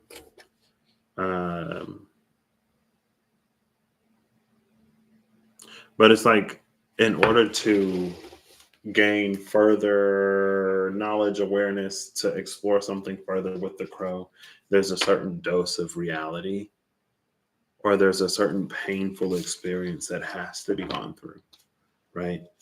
It's like, in order to come into a greater truth of whatever, first we must be willing to see the lies. And we have to be willing to have our deepest, most foundational truths and beliefs tested. Because if not, we'll just keep. It's like it's a lie that has the power to completely. Again, it goes back to that Five of Wands energy. But it's like a lie that has the power to completely distort or to color how we view something.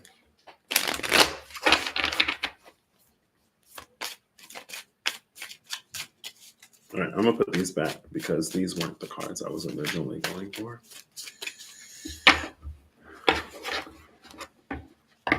Eight of Wands in the Tower. What? Oh, we see lightning striking both of these. Cool. Maybe that and then the Nine of Wands. You know, sometimes to come into greater truth, we got to be willing for certain towers to fall. Oof. Okay. All right. Interesting. I was just about to ask. Speaking of lightning, Ace of Swords. Notice how neither one of those actually strike the sword, though. Interesting. Bottom of the deck is the Sun. What? Sometimes we want the sun, but we can't handle the truth.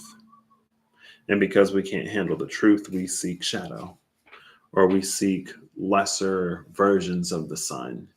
Bright, but not too bright, right? It's like the truth, but not too true.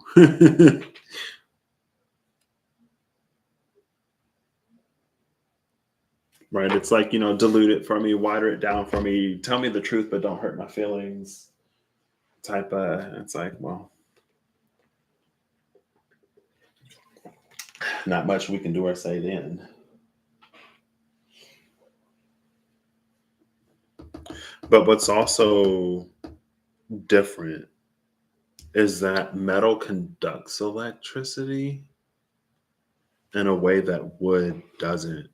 Like wood will combust and wood will break. Wood isn't necessarily designed to be a conduit of electricity in the same way that metal is. And so this Ace of Swords can handle that lightning in a way that the wood of the Tower and the wood of the Eight of Wands could not.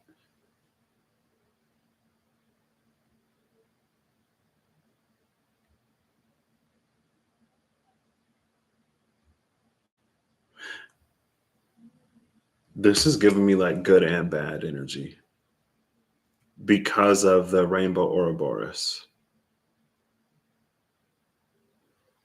We see white lightning.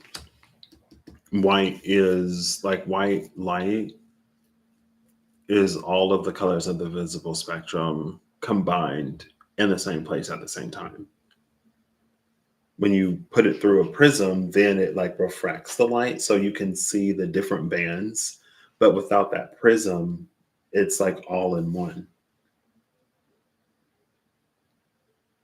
There's an emphasis on that here.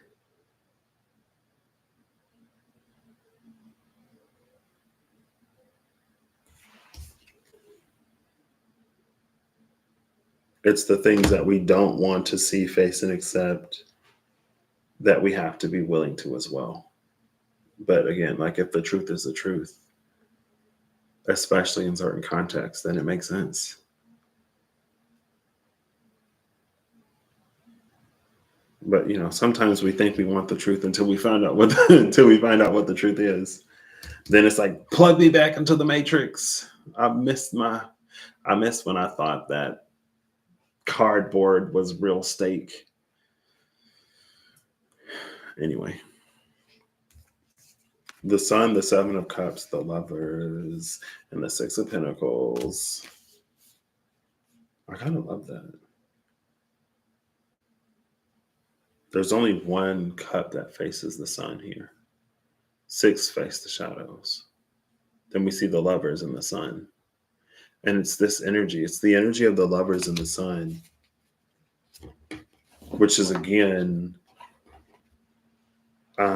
like that's the King of Cups and the Queen of Cups. The King of Cups has gone through this entire process. Good, bad, ugly. And the Queen of Cups has gone through the same. And when they meet each other, it's for a higher purpose and for a higher reasoning with that Hierophant energy. But sometimes that higher purpose and the higher reasoning is it's to know true love, or to be like truly happy, or to be truly fulfilled. I don't think it necessarily always has to be something as like, we're going to save the world together. You know what I mean? For some, obviously. But like, it's one of those things, going back to the bat, where even if it's like saving the world means so many different things, right? Saving the world could be like, there was this one lovely couple that I bumped into one day, and they showed me what love really is. And when I looked at them, I could see true love. And in that moment, I knew that this wasn't love or that wasn't love. And that awareness gave me the power to own up to the part that I play in certain relationships, and to look at relationship in general with the truer lens. And because of them, I now know what to seek out in a partner. And the toxic, one-sided, whatever stuff ain't for me. And then it's like, then that person, because of their encounter with the truly loving couple, regardless of whether they know it or not, they go out and they find their person, like their person, not the person that they settle for because they pay them a little attention or whatever. Five of Wands, not one of those Five of Wands, easy, quick fix solution type things. But something that truly impactful or whatever. And that person and their person go on to change the world in the bigger, more obvious, impactful ways. But without that couple who were just like living their life and minding their business, that impact wouldn't have happened, because that person wouldn't have seen the truth of love, and they would have stayed in toxic relationships. And let's say that their brand of toxic relationship was a partner who demeaned them, and who constantly dimmed and diminished and discouraged them, so that they never went on to pursue their heart's desires. And so that thing that they give the world, they never would have given the world, because now they're stuck with person after person after person who tears them down and who doesn't encourage them to go out and do that thing. Now the whole world is missing and lacking, right? Anyway, it doesn't necessarily, in my book, always have to be like grand. And maybe it isn't. Maybe that's why the Hierophant, that was that Seven of Pentacles energy, was there. Maybe that's why the bad is there. Because we may not necessarily think that it is as impactful or as important. It reminds me of creators who are like, the video or the content that I poured all of my energy and effort into, it got no hits, no engagement, nothing. The one that I slapped together really quick, people love it. And it's like, the thing that you would want to have impact isn't necessarily the thing that is most impactful. The thing that you want, maybe it's a difference in impact. Maybe the thing that because it's like, it can have high engagement but low impact. You know what I mean? It's gray. Because if someone like sees it and they smile and they laugh and it brightens their day, then that's high impact, right? High engagement, high impact. Maybe that's not the video where you're like, we're going to change the world, You're like, why I put up this nonsense, whatever. And it's like, well, maybe somebody needed a laugh, or somebody needed to be comforted, or whatever that day. Hey, Holly, how you doing? I know, right? Back in the States. Back in my chair.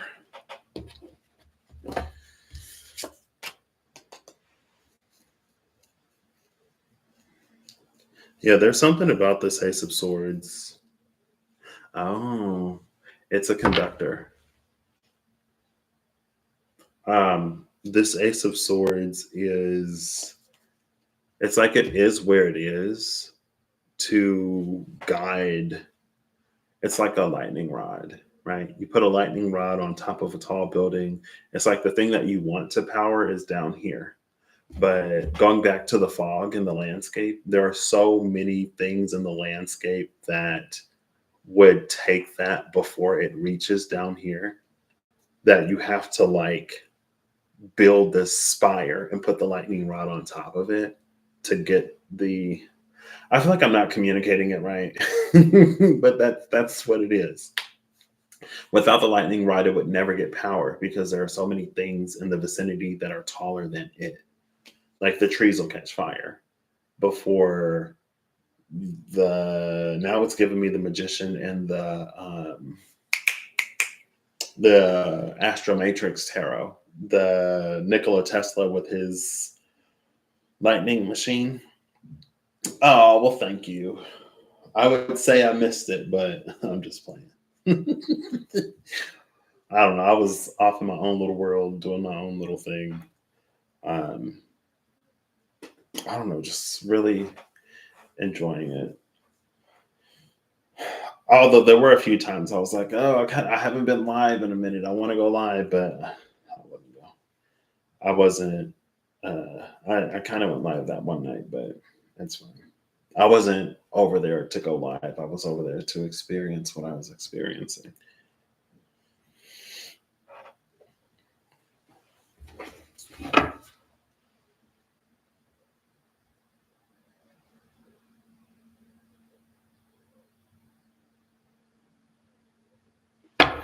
Cool. Oh, look, there's temperance again.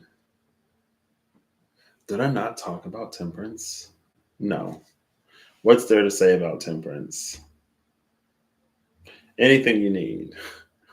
Let the card speak to you directly. And then the Four of Cups. Interesting.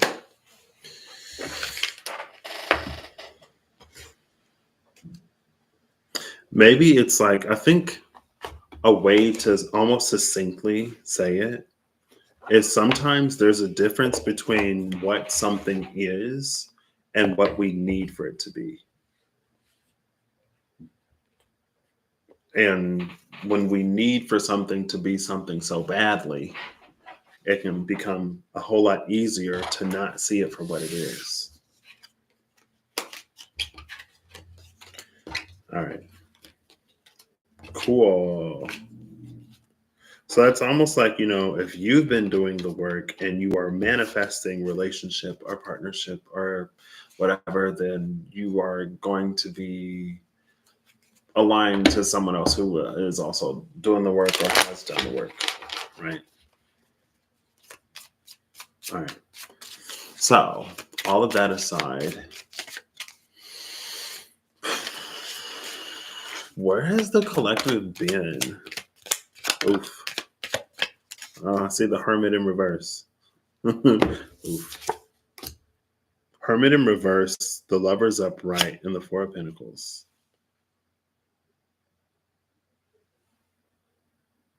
This is Mercury.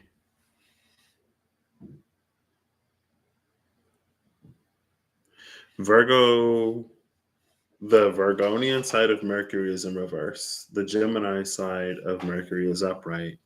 And then we have this Four of Pentacles, whatever, in Capricorn energy. What?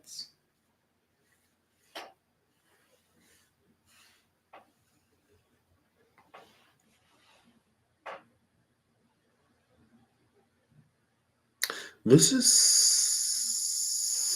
superficial.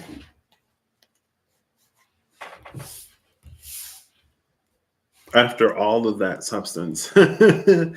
It feels like the collective has been in something almost super. It could be superficial, but because the Four of Pentacles at the bottom of the deck and the Seven of Pentacles behind that, and the Eight of Cups, this gives it a superficial energy. It's like there's this in the energy of the lovers, but with the Hermit in reverse, it's not. There's no depth to it. It's like being in a relationship with someone that you can't talk to or communicate with, someone who you can't be vulnerable with. It's like for the integrity of that relationship, you have to wear a mask all the time. You can't say, you can't be upset or displeased or anything. You can't truly, genuinely feel how you feel. And the Four of Pentacles and the Seven of Pentacles is such a contradicting energy. It's like wanting something to grow, but not willing to give anything. It demands more than what it is willing to give. It's a recipe for disappointment and frustration.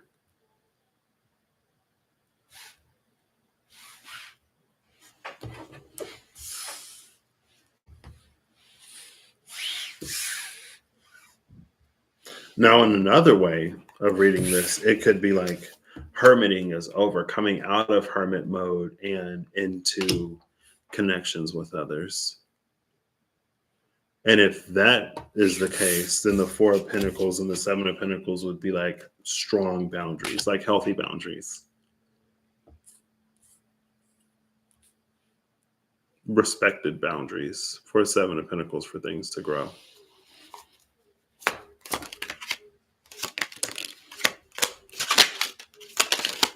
Ooh, all the cards. Sure. Page of Swords. Oh. The Page of Swords, the Chariot, the Three of Cups were left in the deck all upright. But as soon as I put the cards down, the Chariot flipped over. Two of Cups, the Emperor.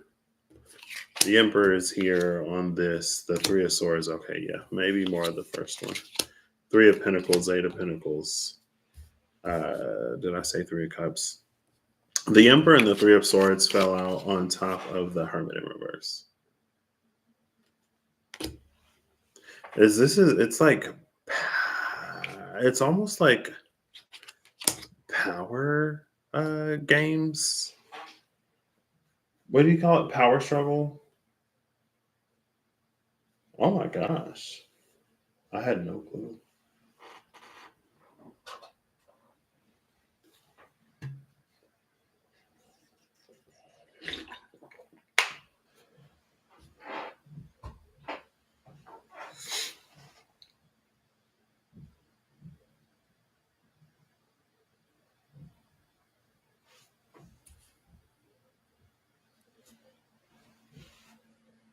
The Emperor and the Three of Swords. Yeah, this is Hermit in reverse. It's like there's no. Maybe it's because of the Three of Swords. This Hermit in reverse. This is avoidance. This is more so the first way I read it than the second way. And so masks have to be worn. The Page of Swords is not equipped to drive this. This is Phaeton. This is Phaeton all day long. This Page of Swords cannot handle that chariot.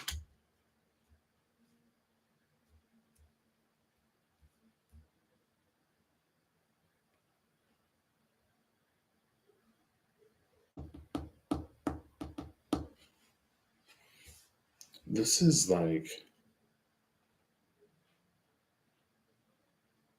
oof. There's like trauma bonding is all over this. Um, but it's like,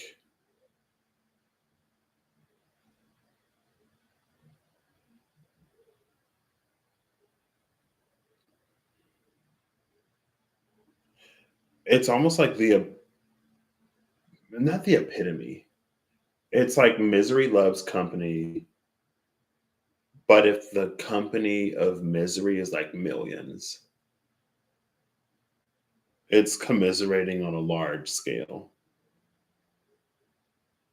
But again, with the Hermit in reverse and the Three of Swords under this Emperor, there's no depth, there's no substance, but there's still a desire to connect, of course, with the Two of Cups and the Three of Cups. Like the Two of Cups is more intimate relationships, the Three of Cups is just like sort of groups in general, or larger associations. Again, this Page of Swords cannot drive this chariot.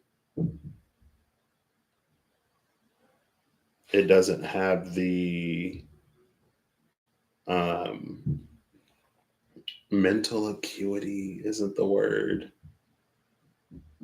It doesn't have like the willpower needed to align these forces,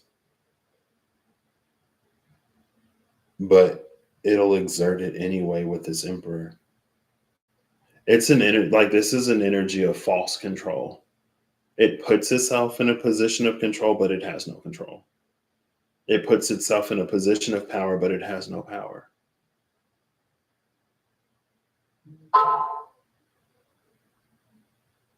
Because there's no depth. Because the Hermit is in reverse.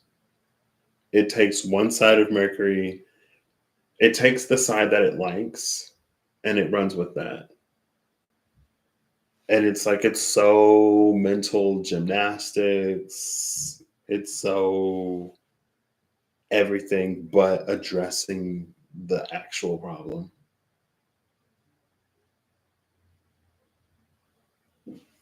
And again, it's like relationships are built upon that. Communities are built upon that with the Three of Cups and the Two of Cups. And it feels like there's a level of comfort. It's like it's not whatever this Emperor is. It isn't.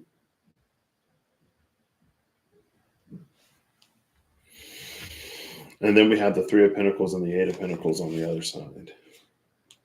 Emily. I haven't even talked to my journey buddy. I need to call her.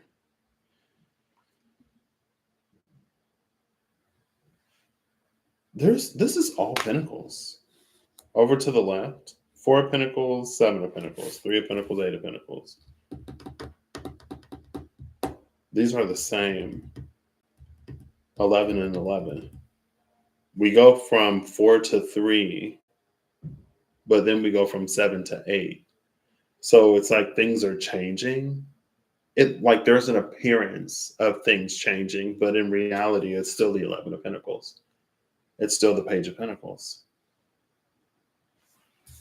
But I'm not surprised that nothing changes because the Hermit is in reverse. There's no substance. It's purely superficial. But again, it's that Five of Wands energy. It's not surprising that we seek out the superficial when we've experienced lack or other in life. It's not surprising that the one who is no stranger to lack and desire would seek out money. Or it's it's for those who haven't experienced like friendship to want a friend, or for those who haven't experienced nourishment to desire substance. But it's when that desire for it can keep us from really, truly, genuinely experiencing it. Like if we've never had a friend, then we don't know It's like if we've never had a friend, but we've seen friends and we see what it's supposed to be, then it's like we get this image of it in our mind and we get attached to that image. And so if something comes in with an image, or if something comes in and it tells us like, hey, like I'm your friend, and we don't know any better, then we take it at surface value. We take it as it at its word, or we take it for what it looks like. But if it doesn't treat us like a friend, then it's not a friend. But if we don't know any better, we wouldn't know that it's not a friend. You know what I mean? Like that's why that like this is that five of wands energy, but that's why it's just like it's life. But like the peacock, the nightingale, the black egg would be like, first we have to be a friend to ourselves. And in being ourselves, then it makes it easier to recognize when something or someone else isn't a friend to us either. It's very much one of those like, you're not my friend, you're just like using me, but you don't actually care about me type of energies. But again, it's like if you don't know that, like, oh, like we hang out and we do stuff together. Like, yeah, you talk about me and yeah, you're always trying to embarrass me and make fun of me, but like that's our thing, right? And it's like, no, they don't like you. They're not your friends.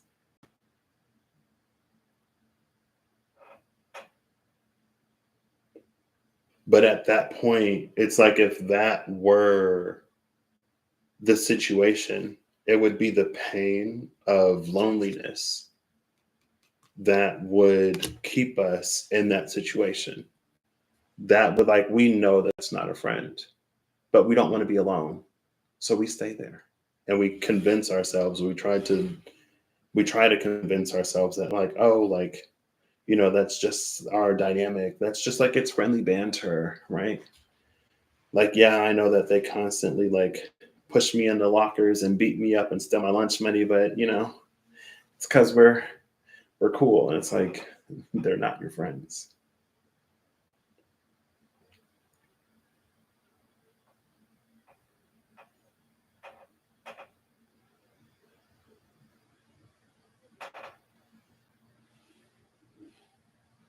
The numbers come out the same.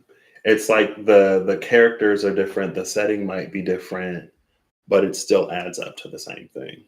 4 plus 7 equals 3 plus 8. They're both 11. And it's interesting that we have this 11-11 energy here because we just saw the Four of Wands between the King of Cups and Queen of Cups with the Two of Cups and the Hierophant and Justice. But this is an 11-11 that's not, this ain't the 11-11 that you want. This is the 11-11 of, again, it's that like, it's forced.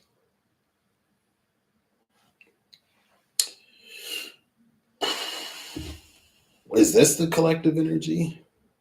I see it.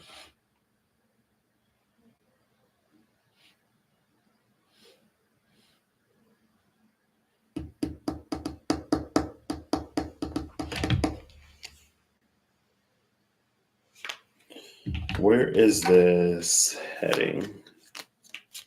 Or like one card flipped over. Who is it? Oof, well, don't get no better. It's the Ten of Swords. Bottom of the deck is Temperance.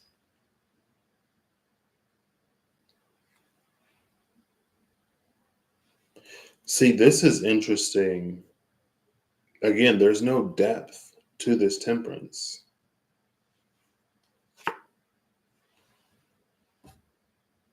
Like her foot, their foot is barely in the water. Again, that takes me back to that energy of like there are times when we desire things so badly, but we are not in a position. It's like we desire something more than we have the capacity to do what is needed to get it. right? Like we desire truth, but we don't want the lies to be revealed. We desire companionship, but we don't want to see the ways in which like it's not there. And it's interesting that all of these pinnacles are off to the side on the left side, but there's no substance here. But that's the thing about Earth as well. Especially, that's the thing about Earth nowadays, especially. We've gotten really good at being able to make things appear to be a certain way without them actually being that way, right? Excuse me. It's like a greenhouse. You can grow plants in isolation in an environment that they would never grow. But those plants in isolation aren't reflective of the environment. You wouldn't call an area temperate because you can grow palm trees in a greenhouse if there is like frozen tundra everywhere around it.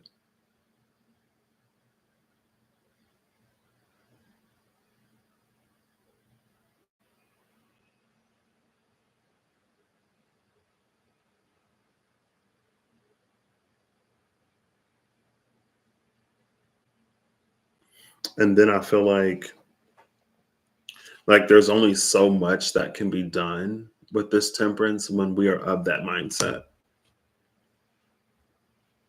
right? It's like the divine, this angel has the entirety of water on earth, and all it can use is like that little bit because that's as far as it's able to dip its toe in the water.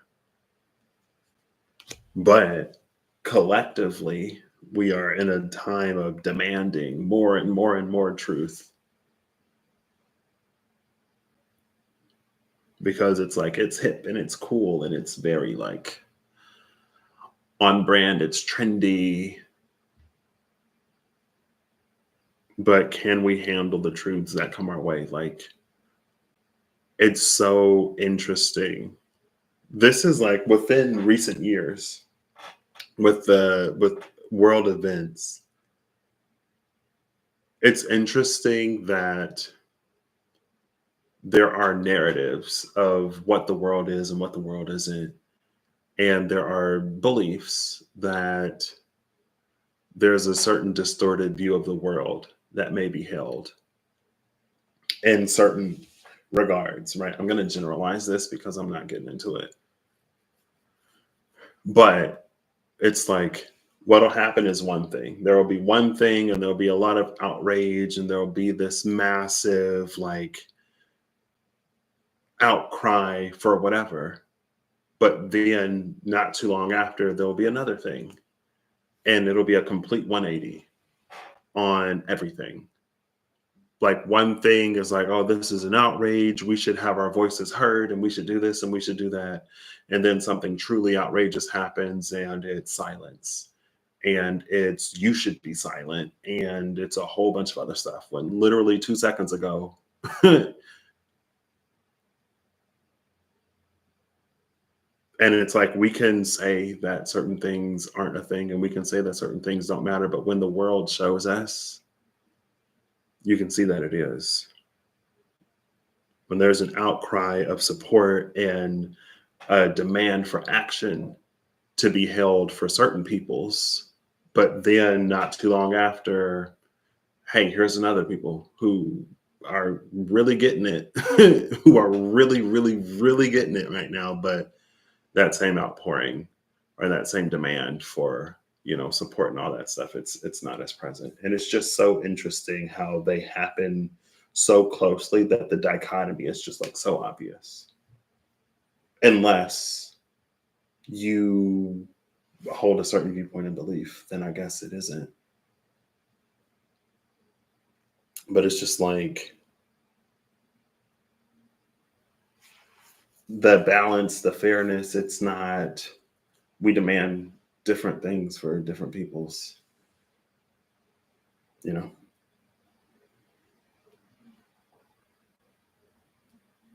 It goes to show how empty in substances. And again, that's why in that community post, I use substanceless love in particular, because the emperor that can't see past its own Three of Swords, that emperor's love is limited. We see it with the Hermit in reverse. We see it with the shuffling of pentacles that adds up to the same thing.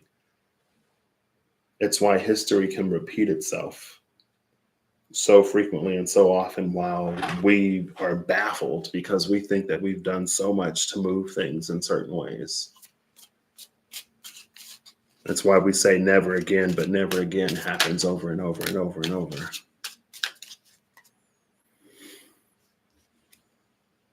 Ace of Pentacles on the side of this, it came out sideways over this Three of Cups.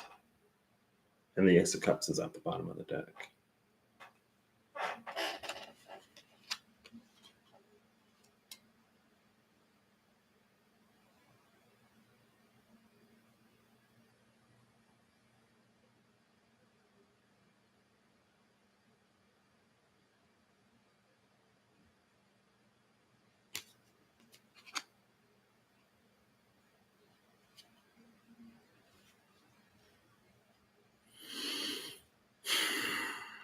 Usually with the Ace of Cups, it's overflowing with water from within.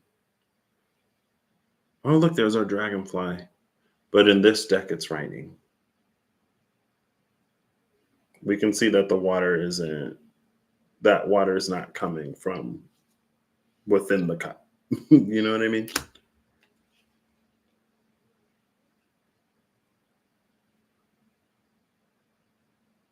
And this Ace of Pentacles, again, it's maybe the illustration on the card. But the Ace of Pentacles, it's like it's not as rich and abundant as you would think either.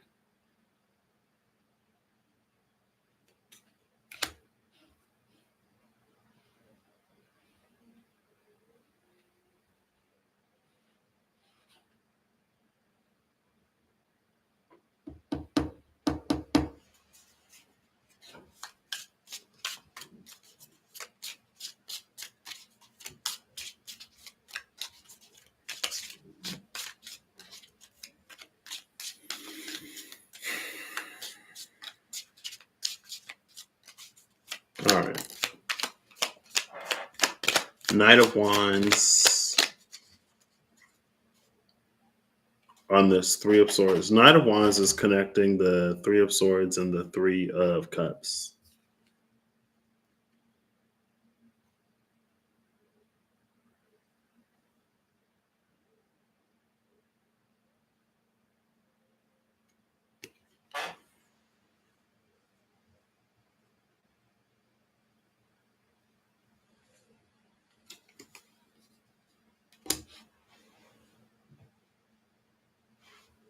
Let's get a clarifier.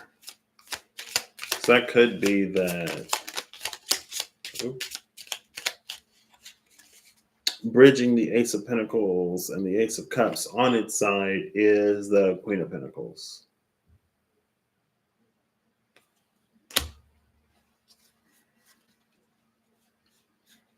A few cards flipped over on the inside.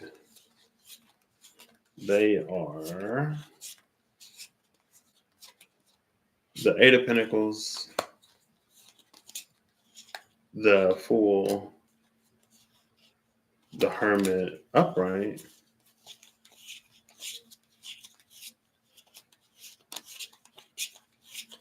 and I think that's it. Bottom of the deck is the King of Wands.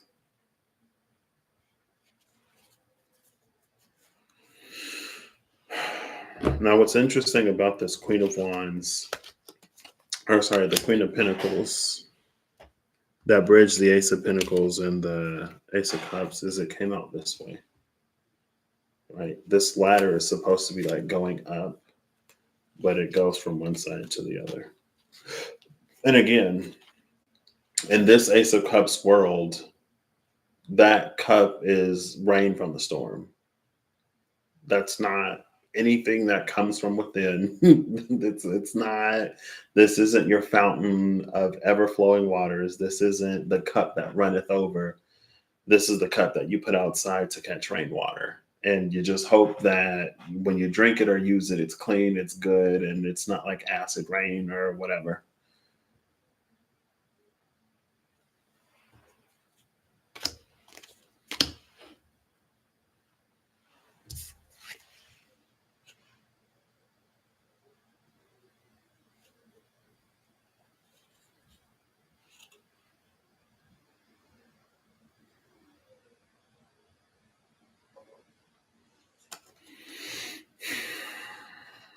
So the Knight of Wands, bridging the Three of Swords to the Three of Cups, is again,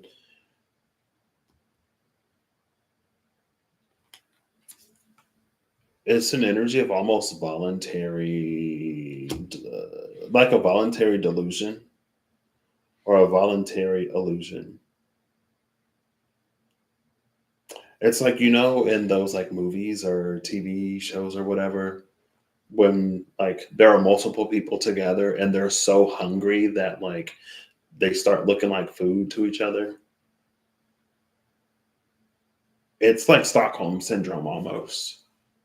Um, with this Three of Swords, again, because of the Hermit in reverse, because of the refusal to, or the inability, or the lack of a capacity to truly face something, it seeks out an alternate version of reality.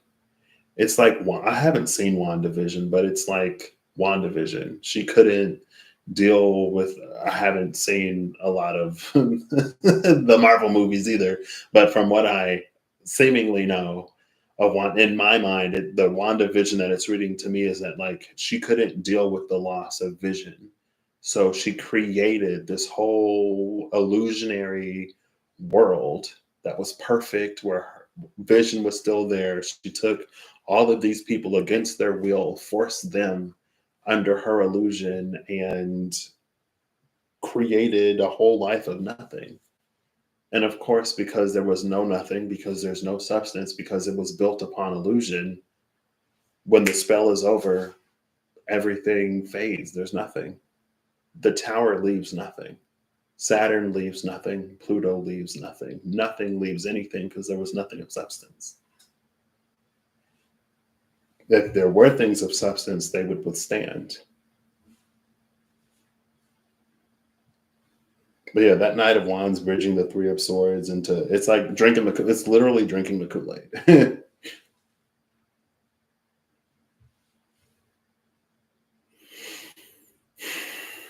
And then we have the Eight of Pentacles, the Fool, and the Hermit.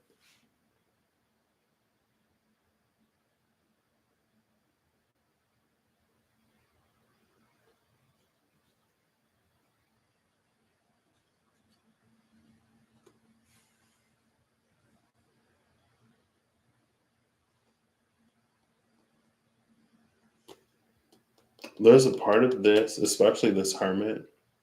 There was a meme on the internet, like back when Tumblr was still a thing. It was like, it was a meme that was like, or a thing. It was like scientists remind the world that clean energy is ready whenever. It's like the solutions for a lot of the problems that we're facing already exist, or at that time. The solutions, well, I mean, if the solutions existed then they they exist now. Um, but it's like the solutions existed then, but for corporate financial reasons, our access to the truth of that is limited. The truth of that becomes warped and distorted because money. And we are convinced that certain things are impossible, or we're convinced that the world has to be a certain way because of someone else's personal interests. But it's like scientists reminding the world clean energy is here. Like we've had the technology for a while. It may hurt the bottom dollar of like the oil companies and the whoever, but it's like the powers that be are gonna get as much as they can out of whatever. And this hermit is just like in its own little. It's like the hermit. The light of the hermit is still on, but the hermit's been here so long that it's like the hermit is dead, and it's like it's a reminder that the solution exists. Now, in the metaphor, it's like big pharma and it's the oil tycoons and stuff like that. In the cards, it's us. There are things that we aren't capable or ready to handle, face, and address. And because we're not ready, we buy into the lie. It makes me think of the Dysology card, a well crafted illusion, something in the breeze searching for an open eye. But the thing about the well crafted illusion is that it's not. It's only well crafted because it plays to something that we already want to believe. If we don't want to see the truth, if we don't want to know the truth, it's easy to go for a lie and hold it as such. And it's easy to convince ourselves that we're not.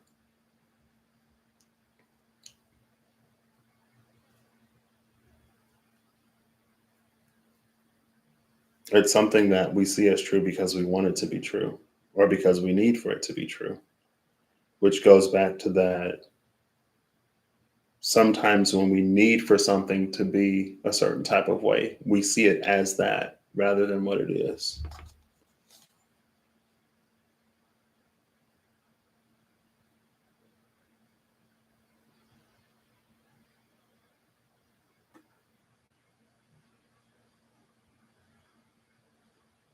And this Eight of Pentacles and the Fool, it's almost like reading as buying into empty promises. They may not be empty. It's like the Eight of Pentacles is offering this coin purse. And then the Fool is doing whatever the Eight of Pentacles is like asking. It could be empty, it could be full, it could be right, big things come in small packages. It could be anything.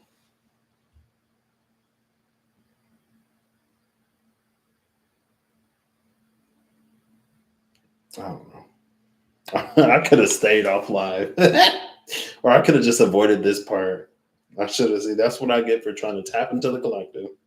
I was so just blissfully disconnected and like. But again, it's just like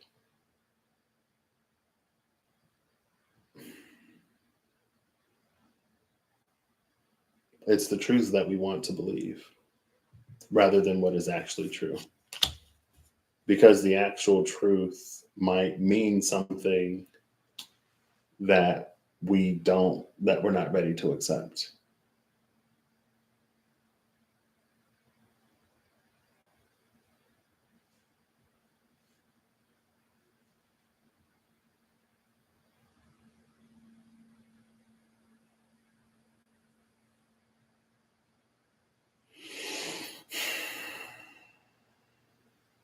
This Queen of Pentacles is wild. It's wild that like this lateral move came out. And again, the ladder is supposed to be that energy of ascension, the energy of like she's supposed upright, she's climbing up the ladder. But because it came out sideways, it's this lateral move from an old world Ace of Pentacles to this Ace of Cups, where it's not like this, like you see the storms that's filling this cup. This isn't, that's not the Ace of Cups advertised. But again, the Hermit is in reverse. It's no surprise that the Ace, like, it can't be the Ace of Cups that's advertised. You're trying to get water out of a fountain that is all corroded and gunked up and whatever. It's like you need a plunger, a jackhammer, or whatever to break through. Like this well has been well silted over. It's well dry, well empty. There's nothing there.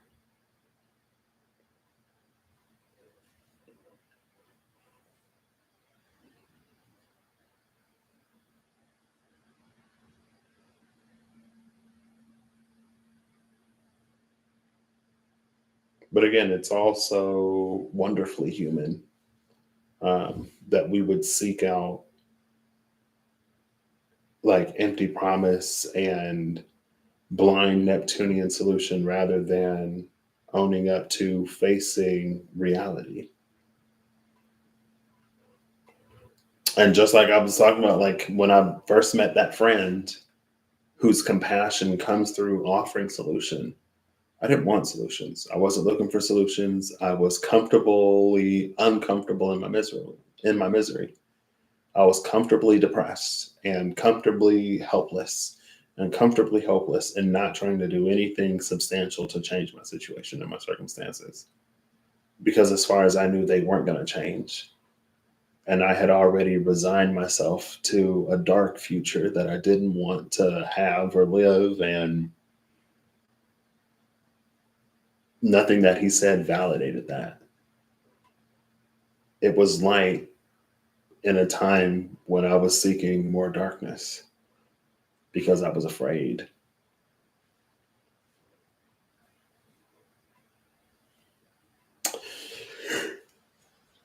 And again, it's like that energy is here too.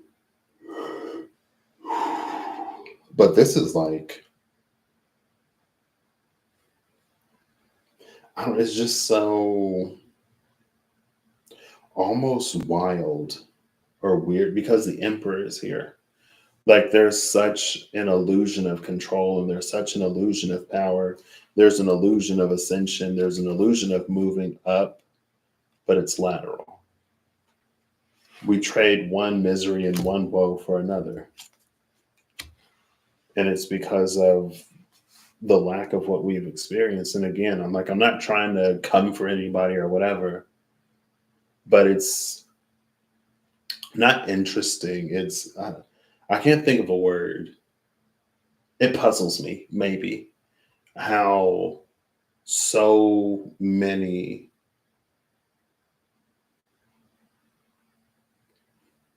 it's like if I'm not super wealthy, then I don't know how to manage wealth. And there's a difference in managing finances when you're dealing with millions and when you're dealing with cents, right? When you live like paycheck to paycheck and you're used to going without, that level of managing finances is different than when you have more money than you can spend.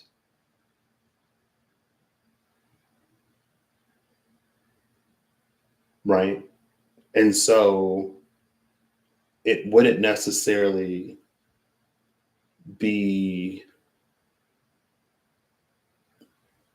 advisable to have a financial council of those who are used to managing pennies, managing billions of dollars, right? Because they may bring a scarcity, not even scarcity, it's just like the budgeting may be so tight that they never reach that, like your money makes money type. And again, like limited experience over here. But it's like they would bring a mentality that's actually detrimental to the generation and the flow of abundance. And it's this same energy here. This Three of Swords is detrimental to this Ace of Cups.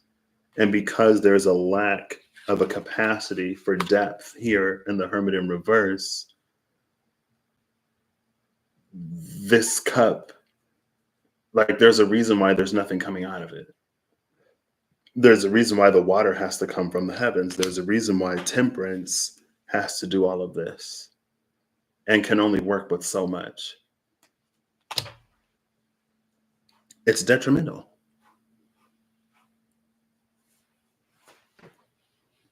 Like, to be othered and to not have a feeling of community, or to not feel like one belongs, it's detrimental to community.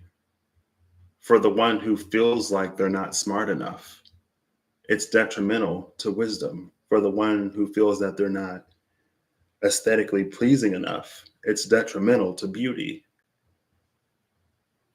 It's the mirror of disparity. It's that peacock energy again. But with this emperor here, with the page of swords and the chariot, it's like taking the reins and completely, like, that's the five of wands, following the signs, but following the wrong signs.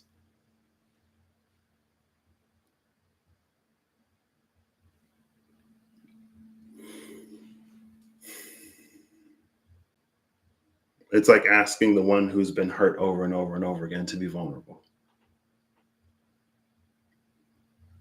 And maybe sometimes they think they're being vulnerable, but they're not, because they're still withholding.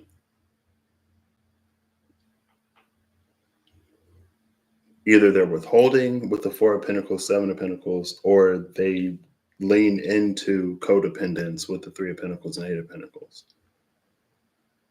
And this codependence doesn't have to be on a person. There's a codependence here to get water from the heavens.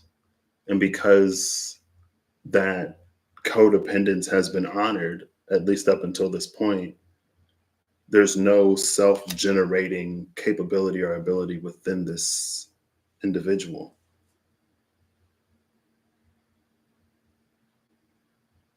They never did because they never had to do. Right? You go before the seat of the divine, you make your petition, and then you get whatever. So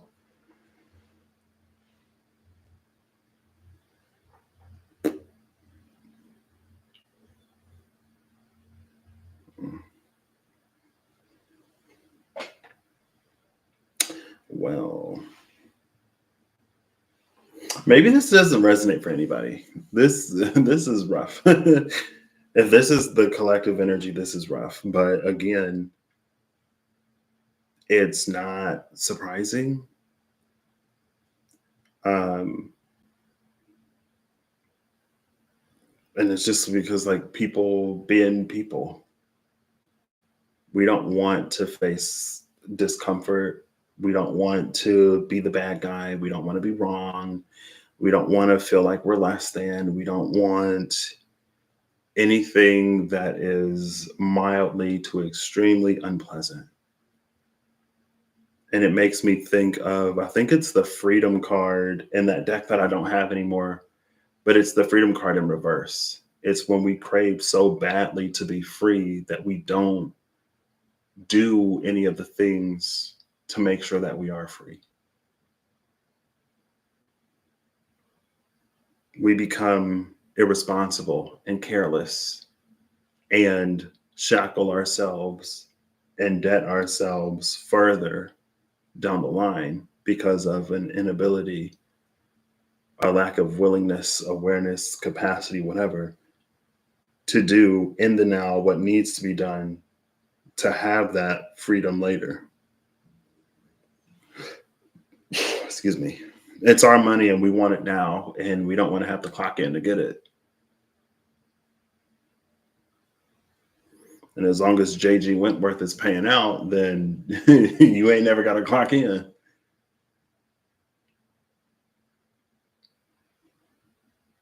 But we shouldn't live life looking from, okay, I'm not going to say we shouldn't. Maybe it's a question. Is living life from settlement to settlement to settlement the kind of quality of life we want? Do we want to have to go from misfortune to misfortune in order to get a payout? Because JG Wentworth is getting their cut. Their services don't come for free, I'm sure.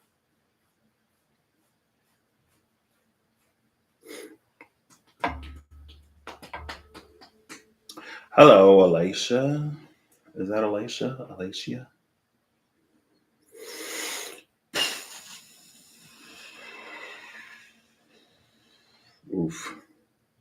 This Page of Swords in this deck is one of the most irritating cards to me.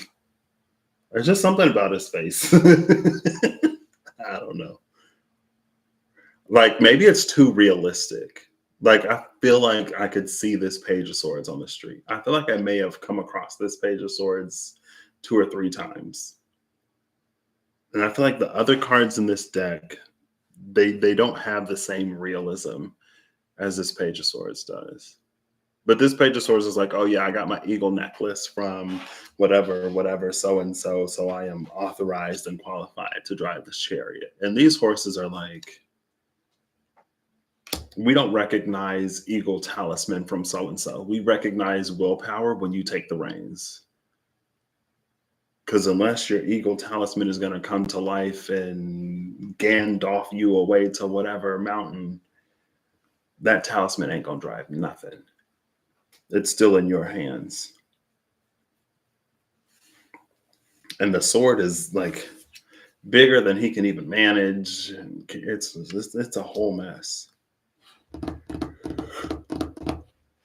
But that's what happens, you know, where we're hurt, we're wounded. Excuse me. And maybe it's like, usually that's fine, right? It's okay to be human. But it's like when we seek more and more and more positions of authority and power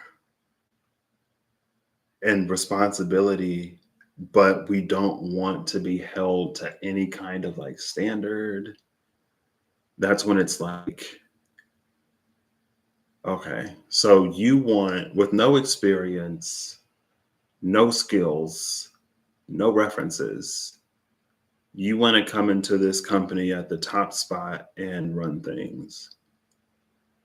And then when you make a mistake, take no kind of accountability, but you want to be the person in charge. Okay, yeah. And when you run this company into the ground, it's going to be our fault for not doing everything for you when this is like the job that you're applying for. Like, what?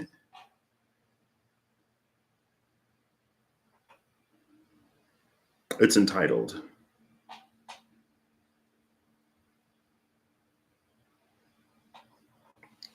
Anyway, I don't know. Ask the horses if they know who you are, and then see if that'll get them to cooperate. It's an exercise of willpower. Maybe that's the thing with the chariot too. Maybe that's why this Page of Swords feels so ill-equipped, because the chariot is an exercise of willpower. It's not a mind game or whatever. Like it's completely outside of the wheelhouse of swords, unless it's a swords that steals the mind. But it's not like you can't logic your way through the chariot, right?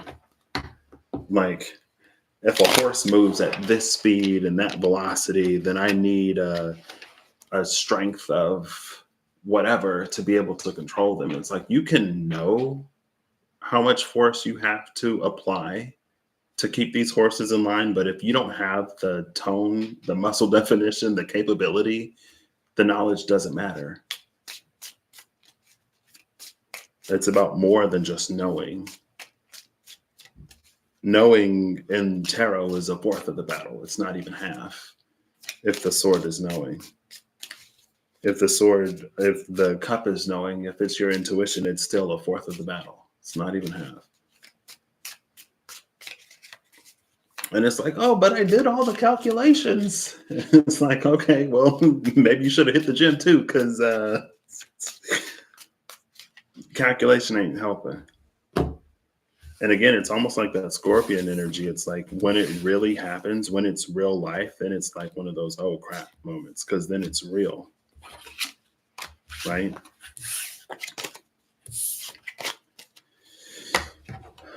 Oof. Collective energy is rough.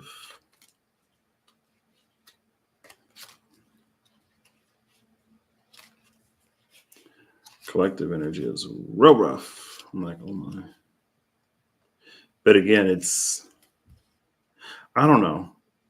Going back to that peacock mirror, maybe the way that we astrologically look at planets personally, maybe the way that we personally astrologize the planet speaks to us, right? So if like Neptune is the planet of illusion and delusion and nothing being real, well, maybe that's because, oh, look, the fool. Maybe that's because we ourselves, like, there's no substance. Maybe if Saturn is the planet of restrictiveness, it's because there's no self-discipline, right? With some of those malefics, it's easier. And, Jupiter being the planet of gimme, gimme, gimme, because I don't know. There's more, but inherent qualities. Ooh, who was this? It ain't flip over, but it made some noise. The Four of Wands with the Five of Swords. Oof. Oof. This is like that speak now or forever hold your peace. And then someone's like, I object. And you're like, whoa, what are you doing? You're ruining my wedding. Get out of here. It's like, girl, you just cheated on him last night and this morning. And you're going to do it tonight and tomorrow. Why are you marrying this man? Did you know that? And he's like, what? She's been cheating on me? Well, if I had known that, girl, I wouldn't be at this altar. Hello? Yeah, thanks for letting me know. Thanks for your objection. I'm glad that I can now make an informed decision. Because apparently she was just going to use me and use me and use me and lie and lie and lie and never say anything else. But that's not what came out. The Sun came out with the Two of Cups.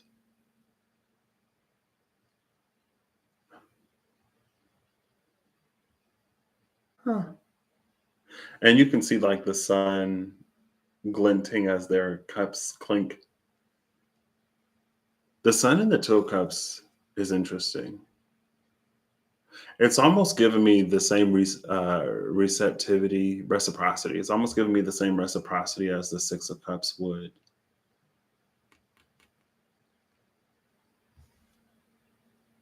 And the Two of Pentacles is behind that Two of Cups. The Two of Cups, especially in the Wild Unknown Tarot, is my mirror card. So it gives back whatever you put into it because there's only one card in the deck, right? So like if it's the Sun and the Two of Cups, then it would be two suns because there's only one sun. If it's the Seven of Swords and the Two of Cups, then it would be two Sevens of Swords. It reflects back whatever is next to it. But with the Sun being here,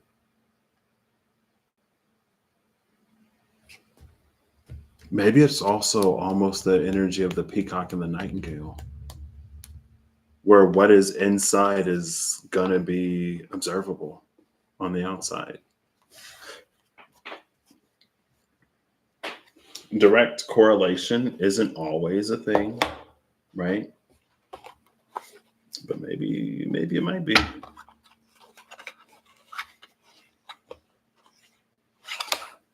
I need more information.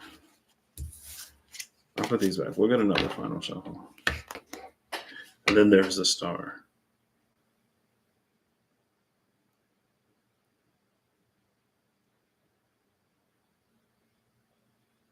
See, what I like about this Star is that she's both feet in the water, bare, just like the Sun. Well, maybe not in this deck. No, it's not a baby in this deck. It's a child. That's a full-grown child.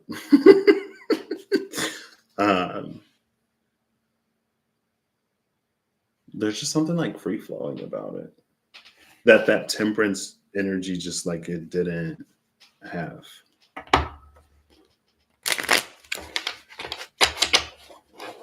I think a lot, well, I don't think. A lot of times the sun is read as it's positive regardless, but this sun is like illumination.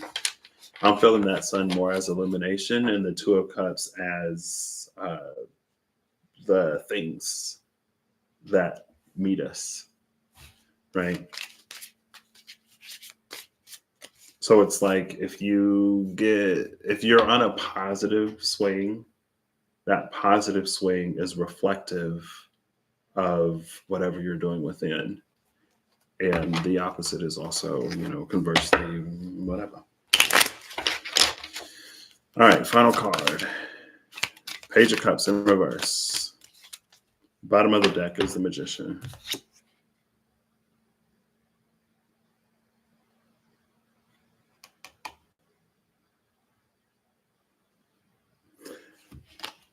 Behind the Magician is this Nine of Cups. Why are their eyes closed? the Page of Wands' eyes are open. What is happening? The Page of Wands is telling a very interesting story. And then the King of Swords is here behind the Page of Wands. I'm like, okay. Because the Page of Cups is in reverse, there's almost like emotional blockages.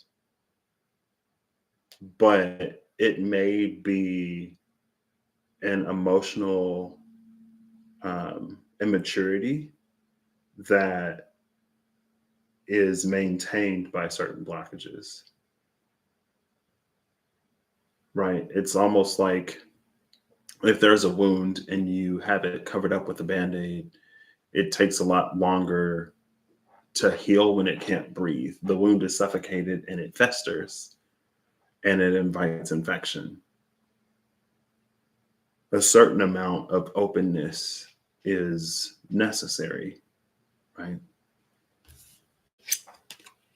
And so I noticed that the Magician has its eyes closed. It's supposed to be the master of all four elements, but with the Page of Cups in reverse and with the Magician's eyes closed, like this Magician with the closed eyes, it gives me the energy of like, how are you adding salt to the soup when you haven't even tasted it? Type energy. It's that story of like, there's the job interview and there are two equally qualified candidates, and then the recruiter invites them out to lunch. And at the end of the lunch, the one who is more confident in their whatever, they're told that they didn't get it, and the other person gets it. And then the one who doesn't get it, they're like, can I ask why you didn't choose me? And the person is like, oh, well, because this, maybe you thought this was a relaxed environment and maybe you thought you were killing it. This reminds me of RA interviews. It was so wild. But like I noticed that when you got your food, you added salt to it before you even tried it. How are you working to correct something if you don't even know what the problem is, if you don't even know what the issue is? And again, with the Page of Cups in reverse, especially with the Hermit being in reverse, there's with that lack of depth. Like, who's to say what the issue really is? Now it's more topical. Now it's more surface level. Now it's the Lovers. Now it's the Knight of Wands that bridges that Three of Swords and the Three of Cups. I don't want to feel this way. I don't want to have to look at this. I don't want to have to be aware of that. Don't kill my vibe. Like, you're lowering my vibration right now by making me aware of reality. So unless you're coming to me with that delulu, get out of here. I don't want it. Like, ooh, no, I don't want to have to see it. I was like, okay. But like the Magician is the maker of moves. The Magician is the creator of things. How can you, like, how do you know what you're doing if you're not looking? And then I look at this Nine of Cups and her eyes are closed. Both of their eyes are closed.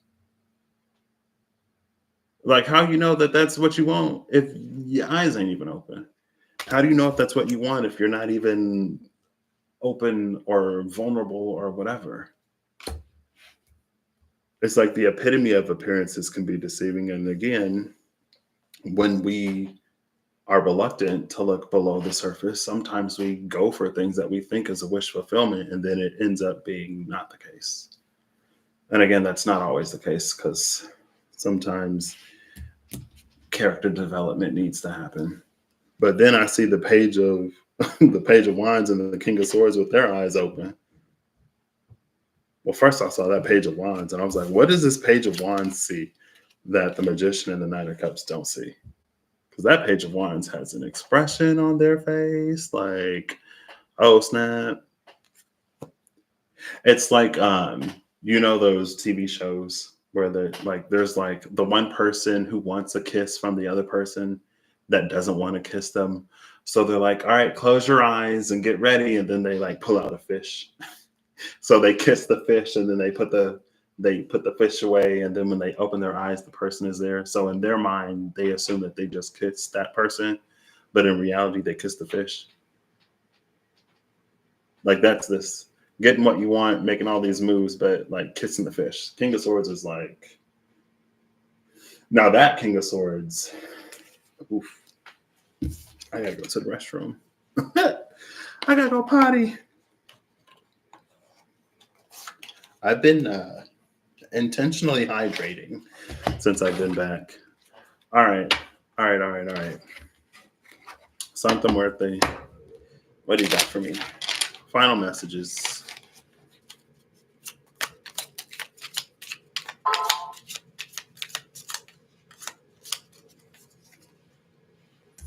Queen of Pentacles, upright.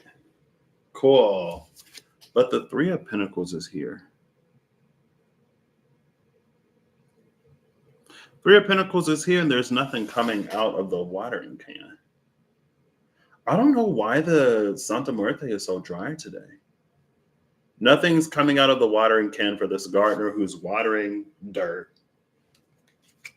The Ace of Cups, the water was coming from the clouds, from the storms, rather than from within, like the cup itself. Queen of Pentacles and Temperance.